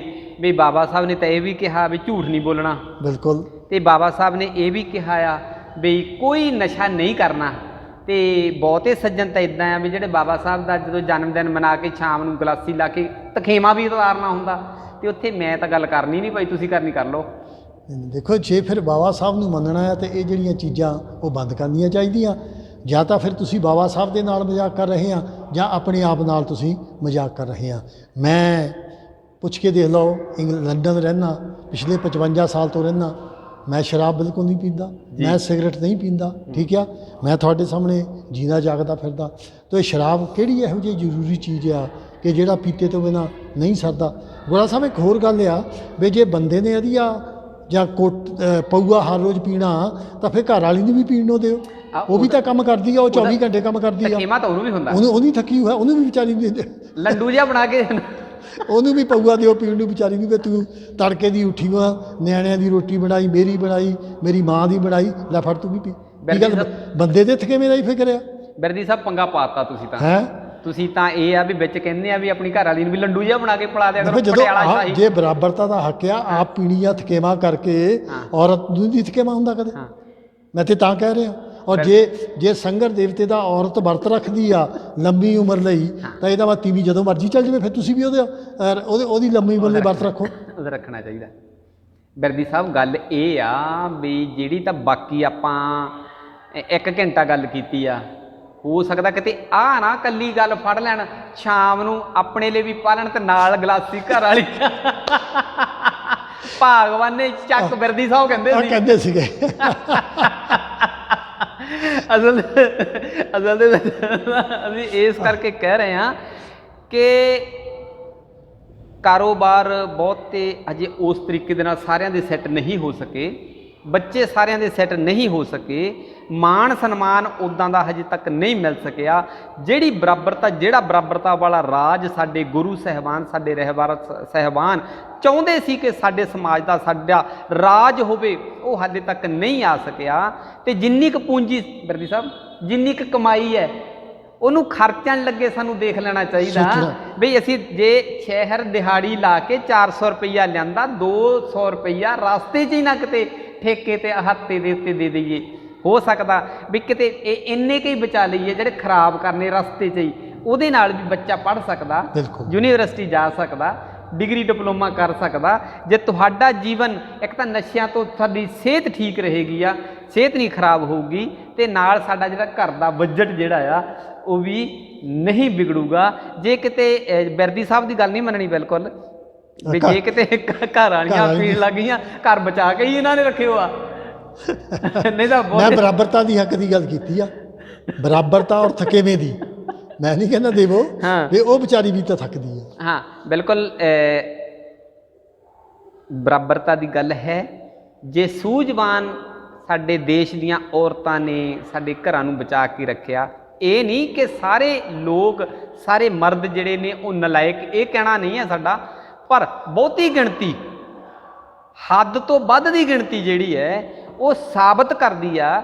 ਹਰ ਪਿੰਡ ਦੇ ਵਿੱਚ 2-2 ਸ਼ਰਾਬ ਦੇ ਠੇਕੇ ਸਾਬਤ ਕਰਦੀ ਹੈ, ਨਾਲ ਹਾਤੇ ਸਾਬਤ ਕਰਦੀ ਹੈ। ਤਰ੍ਹਾਂ ਤਰ੍ਹਾਂ ਦੇ ਪੰਜਾਬ ਦੇ ਵਿੱਚ ਵਿਕਦਾ ਨਸ਼ਾ ਸਾਬਤ ਕਰਦੀ ਹੈ ਉਹ ਕਿ ਇਹ ਪੰਜਾਬ ਦੇ ਲੋਕ ਹੀ ਪੀਂਦੇ ਨੇ। ਤੇ ਜੇ ਕਿਤੇ ਇਹ ਤੋਂ ਬਚਾ ਲਿਆ ਜਾਵੇ ਸਮਾਜ ਨੂੰ, ਆਪਣੇ ਘਰ ਨੂੰ ਬਚਾ ਲਿਆ ਜਾਵੇ, ਆਪਣੇ ਆਪ ਨੂੰ ਬਚਾ ਲਿਆ ਜਾਵੇ, ਤੇ ਸਾਡੇ ਘਰਾਂ ਦੇ ਵਿੱਚ ਅੱਛੀ ਸਰੱਗੀ ਆ ਸਕਦੀ ਹੈ, ਸਾਡੀ ਗਰੀਬੀ ਨਿਕਲ ਸਕਦੀ ਹੈ। ਬਿਰਦੀ ਸਾਹਿਬ ਇਹਦੇ ਲਈ ਕੀ ਕਹਿਣਾ ਚਾਹੋਗੇ? ਦੂਜਾ ਪੱਖ ਜਿਹੜਾ, ਸ਼ਰਾਬ ਤੋਂ ਤਾਂ ਚਲੋ ਤੁਸੀਂ ਵਰਜ ਦਿੱਤਾ, ਜਿਹੜਾ ਪੈਸਾ ਬੰਦਾ ਦਿਹਾੜੀ ਤੱਕ ਬੜਾ ਔਖਾ ਹੋ ਕੇ ਪੈੜ ਤੇ ਚੜ ਚੜ ਕੇ ਜਾਂ ਤਰ੍ਹਾਂ ਤਰ੍ਹਾਂ ਦੀ ਆਪਣੀ ਮਿਹਨਤ ਮਜ਼ਦੂਰੀ ਕਰਕੇ ਕਮਾ ਕੇ ਲਿਆਉਂਦਾ, ਤੇ ਘਰ ਵਾਲੀ ਸ਼ਾਮ ਨੂੰ ਸਲਾਹ ਕਰਦੀ ਆ ਵੀ ਕੱਲ ਨੂੰ ਆਪਾਂ ਦੇਣੀ ਦੇਗ, ਉਹ ਹੋਰ ਵੀ ਕਰਜ਼ਾ ਚੱਕ ਕੇ ਉਹ ਦੇਗ ਦੇਣ ਜਾਂਦੇ ਨੇ। ਕੋਈ ਬੇੜਾ ਤਾਰਨ ਜਾਂਦਾ, ਕੋਈ ਕਿਤੇ ਦੂਰ ਦਰਾਡੇ ਯਾਤਰਾ ਤੇ ਵੀ ਜਾਂਦੇ ਨੇ। ਤਰ੍ਹਾਂ ਤਰ੍ਹਾਂ ਦੀਆਂ ਯਾਤਰਾ ਵੀ ਕਿਹੜੀਆਂ ਥੋੜ੍ਹੀਆਂ ਜਿੱਥੇ ਪਰਿਵਾਰ ਸਮੇਤ ਨਾ ਵੀ ਜਾਂਦੇ ਹੋਣ, ਉਹ ਵੀ ਤਾਂ ਕਿਤੇ ਨਾ ਕਿਤੇ ਬਾਬਾ ਸਾਹਿਬ ਦੇ ਕਹਿਣ ਦੇ ਮੁਤਾਬਕ ਪੈਸਾ ਵਿਅਰਥ ਹੀ ਜਾ ਰਿਹਾ। ਬਿਲਕੁਲ ਬਿਲਕੁਲ। ਜੇ ਕਿਤੇ ਇਹ ਨਸ਼ਿਆਂ ਤੋਂ ਬਚ ਜਾਈਏ, ਜੇ ਕਿਤੇ ਇਹ ਕੁਰੀਤੀਆਂ ਤੋਂ ਬਚ ਜਾਈਏ, ਜੇ ਕਿਤੇ ਬਾਬਾ ਸਾਹਿਬ ਭੀਮਰਾਓ ਡਾਕਟਰ ਅੰਬੇਡਕਰ ਜੀ ਦੀ ਗੱਲ ਮੰਨ ਲਈਏ, ਜੇ ਕਿਤੇ ਆਪਣੇ ਗੁਰੂ ਸਾਹਿਬਾਨਾਂ ਦੀ ਗੱਲ ਮੰਨ ਲਈਏ, ਤੇ ਅੱਜ ਸਾਡੇ ਜੀਵਨ ਪੱਧਰ ਜਿਹੜਾ ਹੋਰ ਵੀ ਵਧੀਆ ਹੋ ਸਕਦਾ। ਵੈਸੇ ਦੇਸ਼ ਸਾਡਾ ਆਜ਼ਾਦ ਹੈ, ਸਾਡੇ ਰਹਿਬਰਾਂ ਨੇ ਬੜੀਆਂ ਘਾਲਣਾ ਘਾਲੀਆਂ, ਆਪ ਸਮੇਂ ਸਮੇਂ 'ਤੇ ਅਪਮਾਨਿਤ ਹੋ ਕੇ ਸਾਨੂੰ ਮਾਣ ਤੇ ਸਨਮਾਨ ਵਾਲੀ ਜ਼ਿੰਦਗੀ ਦਿੱਤੀ, ਸਾਡੇ ਲਈ ਸਾਰੇ ਤਰ੍ਹਾਂ ਦੇ ਰਾਜ ਕਰਨ ਦੇ ਰਸਤੇ ਖੋਲ੍ਹੇ, ਸਾਡੇ ਲਈ ਐਜੂਕੇਸ਼ਨ ਦੇ ਰਸਤੇ ਖੋਲ੍ਹੇ, ਤੇ ਸਾਡੇ ਲਈ ਅੱਗੇ ਵਧਣ ਦੇ ਮੌਕੇ ਦਿੱਤੇ ਨੇ। ਹੁਣ ਇੱਕ ਗੁਲਾਮੀ ਜਿਹੜੀ ਹੈ ਉਹ ਤੁਹਾਡੇ ਆਪਣੇ ਹੱਥ ਦੇ ਵਿੱਚ ਹੈ। ਉਹ ਗੁਲਾਮੀ ਨੂੰ ਗੁਆਂਢੀ ਵੀ ਨਹੀਂ ਤੋੜ ਸਕਦਾ, ਉਹ ਤੁਹਾਡੀ ਆਪਣੀ ਮਾਨਸਿਕ ਗੁਲਾਮੀ ਹੈ ਵੀ ਖਰਿਆ ਅਸੀਂ ਆਹ ਪੂਜਾ ਪਾਠ ਨਾ ਕੀਤੀ ਤਾਂ ਸਾਨੂੰ ਕੀ ਹੋ ਜਾਣਾ। ਜੇ ਬਾਬਾ ਸਾਹਿਬ ਨੂੰ ਕੁਝ ਨਹੀਂ ਹੋਇਆ ਤਾਂ ਸਾਨੂੰ ਵੀ ਕੁਝ ਨਹੀਂ ਹੋਣ ਲੱਗਾ, ਤੇ ਤੁਹਾਨੂੰ ਵੀ ਕੁਝ ਨਹੀਂ ਹੋਣ ਲੱਗਾ। ਆਓ ਸੱਚੀ ਮੁੱਚੀ ਬਾਬਾ ਸਾਹਿਬ ਭੀਮਰਾਓ ਡਾਕਟਰ ਅੰਬੇਡਕਰ ਜੀ ਦਾ ਉਹ ਇਤਿਹਾਸਕ ਦਿਨ 14 ਅਕਤੂਬਰ ਨੂੰ ਹੈ। ਇਹ ਮਹੀਨਾ ਅਕਤੂਬਰ ਜਿਹੜਾ ਸਾਡਾ ਇਤਿਹਾਸਕ ਹੈ, ਸਾਡੇ ਰਹਿਬਰਾਂ ਨਾਲ ਜੁੜੀਆਂ ਘਟਨਾਵਾਂ ਨਾਲ ਹੈ। ਤੇ ਆਓ ਸੱਚੀ ਮੁੱਚੀ ਜੇ ਉਸ ਮਾਨਸਿਕ ਗੁਲਾਮੀ ਤੋਂ ਆਜ਼ਾਦ ਹੋਣਾ, ਤੇ ਸੱਚੀ ਮੁੱਚੀ ਆਪਣੇ ਰਹਿਬਰਾਂ ਦੀ ਗੱਲ ਮੰਨੀਏ। ਬਿਰਦੀ ਸਾਹਿਬ, ਆਖਰ ਤੇ 1-2 ਮਿੰਟ ਦੇ ਵਿੱਚ ਤੁਸੀਂ ਆਪਣਾ ਕੀ ਸੰਦੇਸ਼ ਦੇਣਾ ਚਾਹੋਗੇ ਅੱਜ ਇਸ ਇਤਿਹਾਸਕ ਦਿਨ ਤੇ? ਮੈਂ ਤੇ ਇੱਕ ਸੁਨੇਹਾ ਦਊਂਗਾ ਕਿ ਬਾਬਾ ਸਾਹਿਬ ਨੇ ਕਿਹਾ ਕਿ, ਕਿਉਂਕਿ ਤੁਸੀਂ ਖੁਦ ਪਹਿਲਾਂ ਕਿਹਾ ਆਪਾਂ ਆਪਣੇ ਬਜ਼ੁਰਗਾਂ ਦਾ ਇਤਿਹਾਸ ਦੇਖੀਏ ਤੇ ਅਸੀਂ ਬੜੇ ਬਹਾਦਰ ਲੋਕ ਹਾਂ। ਨਹਿਰੂ ਦੇ ਪੇ ਮੋਤੀ ਲਾਲ ਨੇ ਕਨਸਟੀਟਿਊਸ਼ਨ ਲਿਖਣਾ ਸ਼ੁਰੂ ਕੀਤਾ ਸੀ, ਪਰ ਕੰਪਲੀਟ ਨਹੀਂ ਕਰ ਸਕੇ। ਜਦੋਂ ਕਨਸਟੀਟਿਊਸ਼ਨ ਲਿਖਣਾ ਸੀ, ਫਿਰ ਸਾਡੇ ਬਾਬੇ ਕੋਲ ਆਏ ਬਾਬਾ ਸਾਹਿਬ ਡਾਕਟਰ ਅੰਬੇਡਕਰ ਨੂੰ ਕਿਹਾ ਕਿ ਕਨਸਟੀਟਿਊਸ਼ਨ ਲਿਖੋ। ਗਾਂਧੀ ਵਰਗੇ ਨੇ ਵੀ ਕਿਹਾ ਕਨਸਟੀਟਿਊਸ਼ਨ ਲਿਖਣ ਦੇ ਕੋਈ ਕਾਬਲ ਅਗਰ ਸਾਰੇ ਭਾਰਤ ਵਿੱਚੋਂ ਆ ਤੇ ਡਾਕਟਰ ਅੰਬੇਡਕਰ ਆ। ਤੇ ਬਾਬਾ ਸਾਹਿਬ ਨੂੰ ਵੀ ਪਤਾ ਸੀਗਾ ਕਿ ਮੇਰੇ ਲੋਕ ਕੀ ਆ, ਅਸੀਂ ਕੀ ਆ। ਜਿਹੜਾ ਬਾਬਾ ਸਾਹਿਬ ਨੇ RPI ਦਾ ਹਾਥੀ ਦਾ ਨਿਸ਼ਾਨ ਰੱਖਿਆ, ਮੇਰੇ ਵਰਗੇ ਬੰਦੇ ਨੇ ਜਾ ਕੇ ਪੁੱਛਿਆ ਕਿ ਬਾਬਾ ਸਾਹਿਬ ਤੁਸੀਂ ਹਾਥੀ ਨਿਸ਼ਾਨ RPI ਦਾ ਕਿਉਂ ਰੱਖਿਆ? ਬਾਬਾ ਸਾਹਿਬ ਕਹਿਣ ਲੱਗੇ ਇਹ ਮੇਰੇ ਲੋਕਾਂ ਦਾ ਸਿੰਬਲ ਆ, ਜਿਹੜੇ ਮੇਰੇ ਲੋਕ ਆ ਇਹਨਾਂ ਦੇ ਵਿੱਚ ਹਾਥੀ ਜਿੰਨੀ ਤਾਕਤ ਆ, ਪਰ ਇਹਨਾਂ ਨੂੰ ਉਸ ਤਾਕਤ ਦਾ ਪਤਾ ਨਹੀਂ ਹੈ। ਪਰ ਜਦੋਂ ਹਾਥੀ ਬੈਠਾ ਹੁੰਦਾ ਉਹ ਉੱਠਣ ਲੱਗਾ ਆ 15-20 ਮਿੰਟ ਲਾਉਂਦਾ, ਪਰ ਜਦੋਂ ਉੱਠਦਾ ਫਿਰ ਜਿਹੜਾ ਮੋਹਰੇ ਦਰਖਤ ਆਉਂਦਾ ਉਹ ਘੁੰਮ ਕੇ ਨਹੀਂ ਜਾਂਦਾ ਹੈ, ਉਸ ਦਰਖਤ ਦੇ ਉੱਤੇ ਦੀ ਲੰਘ ਕੇ ਜਾਂਦਾ। ਤੋ ਬਾਬਾ ਸਾਹਿਬ ਕਹਿੰਦਾ ਜਿਹੜੇ ਮੇਰੇ ਲੋਕ ਆ ਇਹ ਬਹੁਤ ਤਾਕਤਵਰ ਆ, ਪਰ ਇਹਨਾਂ ਨੂੰ ਆਪਣੀ ਤਾਕਤ ਦਾ ਪਤਾ ਨਹੀਂ ਹੈ, ਇਹ ਉੱਠ ਨਹੀਂ ਰਹੇ ਹੈ। ਉੱਠਣਗੇ ਲੇਕਿਨ ਜਦੋਂ ਉੱਠ ਖੜੇ ਹੋਏ ਤਾਂ ਹਾਥੀ ਦੀ ਤਰ੍ਹਾਂ ਇਹਨਾਂ ਨੂੰ ਕੋਈ ਰੋਕ ਨਹੀਂ ਸਕਦਾ। ਬਾਬਾ ਸਾਹਿਬ ਨੇ ਇੰਗਲਿਸ਼ ਵਿੱਚ ਕਿਹਾ ਆਪਣੇ ਲੋਕਾਂ ਨੂੰ ਕਿ ਦੇ ਆਰ ਸਲੀਪਿੰਗ ਬਲਕੇਨੋ, ਮੇਰੇ ਲੋਕ ਇੱਕ ਸੁੱਤਾ ਹੋਇਆ ਜਵਾਲਾਮੁਖੀ ਆ। The day they arise whole Asia will catch fire. ਦੇਖੋ ਬਾਬਾ ਸਾਹਿਬ ਨੇ ਕੀ ਲਫ਼ਜ਼ ਕਹੇ ਆ, ਇਹ ਸਾਡੇ ਖਾਂਦੇ ਨਹੀਂ ਪੈ ਰਹੇ, ਨਾ ਅਸੀਂ ਸਮਝ ਰਹੇ ਹਾਂ ਕਿ ਮੇਰੇ ਲੋਕ ਇੱਕ ਜਵਾਲਾਮੁਖੀ ਆ। ਜਿਸ ਦਿਨ ਇਹ ਜਵਾਲਾਮੁਖੀ ਫਟਣਗੇ, ਜਾਣੀ ਜਿੱਦਣ ਇਹ ਬਗਾਵਤ ਕਰਨਗੇ, ਭਾਰਤ ਤਾਂ ਕੀ ਸਾਰੇ ਏਸ਼ੀਆ ਵਿੱਚ ਅੱਗ ਲਾ ਕੇ ਰੱਖ ਦੇਣਗੇ। ਇਹ ਸਾਡੀ ਤਾਕਤ ਆ ਔਰ ਸਾਡੇ ਦੁਸ਼ਮਣ ਨੂੰ ਪਤਾ ਹੈ। ਇਸੇ ਹੀ ਕਰਕੇ ਉਹ ਆਪਣਾ 70% ਪੈਸਾ ਸਾਡੇ ਲੋਕਾਂ ਦੇ ਦਿਮਾਗ ਗੁਲਾਮ ਰੱਖਣ ਲਈ ਖਰਚ ਰਿਹਾ ਆ। ਹੋਸ਼ ਸਾਨੂੰ ਕਰਨਾ ਪੈਣਾ। ਅਸੀਂ ਇੱਥੇ ਦੇ ਮੂਲ ਵਾਸੀ ਹਾਂ, ਸਾਡਾ ਦੇਸ਼ ਆ। ਮਹੰਜੋ ਦਾੜੋ, ਹੜੱਪਾ, ਸਿੰਧੂ ਘਾਟੀ ਸਾਡੀਆਂ ਸਿਵਲਾਈਜੇਸ਼ਨ ਸੀਗੀਆਂ। ਅੱਜ ਜਿਹੜਾ ਵਿਦੇਸ਼ੀ ਸਾਡੇ ਉੱਤੇ ਆ ਕੇ 3% ਰਾਜ ਕਰ ਰਿਹਾ, ਉਹਨੂੰ ਲਾ ਕੇ ਸਿੱਟਣਾ ਸਾਡੇ ਉੱਤੇ ਆ। ਲੇਕਿਨ ਗੁੜਾ ਸਾਹਿਬ, ਮੈਂ ਇੱਕ ਗੱਲ ਦਾ ਵਿਸ਼ਵਾਸ ਕਰਦਾ ਕਿ ਆਉਣੇ, ਮੈਂ ਨਹੀਂ ਰਹਿਣਾ ਹੈ, ਲੇਕਿਨ ਆਉਣੇ ਵਾਲੇ ਵੱਧ ਤੋਂ ਵੱਧ 25-30 ਸਾਲ ਬਾਅਦ ਇੱਥੇ ਭਾਰਤ ਦੇ ਵਿੱਚ ਮੁੜ ਕੇ ਸਾਡਾ ਰਾਜ ਆਏਗਾ। ਇਹ ਮੈਂ ਲਿਖ ਕੇ ਦਿੰਦਾ। ਜਿਸ ਤਰ੍ਹਾਂ ਸਾਡੇ ਲੋਕ ਬਾਬਾ ਸਾਹਿਬ ਦੇ ਰਸਤੇ 'ਚ ਚੱਲ ਕੇ ਜਾਗਰੂਕ ਹੋ ਰਹੇ। ਬਿਲਕੁਲ ਜੀ, ਅਸੀਂ ਉਹਨਾਂ ਰਾਜੇ ਮਹਾਰਾਜੇ ਵਿਦਵਾਨਾਂ ਦੀ ਔਲਾਦ ਹਾਂ ਅਤੇ ਅਸੀਂ ਇੱਕ ਦਿਨ ਜ਼ਰੂਰ ਇਸ ਦੇਸ਼ 'ਤੇ ਕਾਬਜ਼ ਹੋਵਾਂਗੇ ਔਰ ਵਿਗਿਆਨੀ ਬਣਾਂਗੇ ਔਰ ਇਸ ਅੰਧ ਵਿਸ਼ਵਾਸ ਤੋਂ ਕਿਨਾਰਾ ਕਰਾਂਗੇ। ਬਿਰਦੀ ਸਾਹਿਬ, ਤੁਸੀਂ ਅੱਜ ਸ਼ਰਾਧਾਂ ਦੇ ਮੌਕੇ 'ਤੇ ਆਪਣੇ ਰਹਿਬਰਾਂ ਨੂੰ ਯਾਦ ਕਰਕੇ ਉਹਨਾਂ ਦਾ ਜਿਹੜਾ ਸੰਕਲਪ ਸੀ ਉਹਦੇ ਨਾਲ ਬਰੀਕੀ ਨਾਲ ਜਾਣਕਾਰੀ ਦਿੱਤੀ ਹੈ, ਉਹਨਾਂ ਦੀ ਜਿਹੜੀ ਸਿੱਖਿਆਵਾਂ ਸੀ ਉਹਦੇ ਨਾਲ ਵੀ ਬਰੀਕੀ ਨਾਲ ਜਾਣਕਾਰੀ ਦਿੱਤੀ ਹੈ। ਬਹੁਤ ਤੁਹਾਡਾ ਧੰਨਵਾਦ ਜੀ। ਜੈ ਭੀਮ, ਜੈ ਗੁਰਦੇਵ। ਜੈ ਭੀਮ, ਜੈ ਗੁਰਦੇਵ। ਨਵੀਆਂ ਤੇ ਤਾਜ਼ਾ ਖਬਰਾਂ ਸਭ ਤੋਂ ਪਹਿਲਾਂ ਦੇਖਣ ਲਈ ਸਾਡਾ YouTube ਚੈਨਲ ਲਾਈਕ ਤੇ ਸਬਸਕ੍ਰਾਈਬ ਕਰੋ। ਕਾਂਚੀ TV ਨਾਲ ਹੀ ਦਬਾਓ ਘੰਟੀ ਦਾ ਬਟਨ।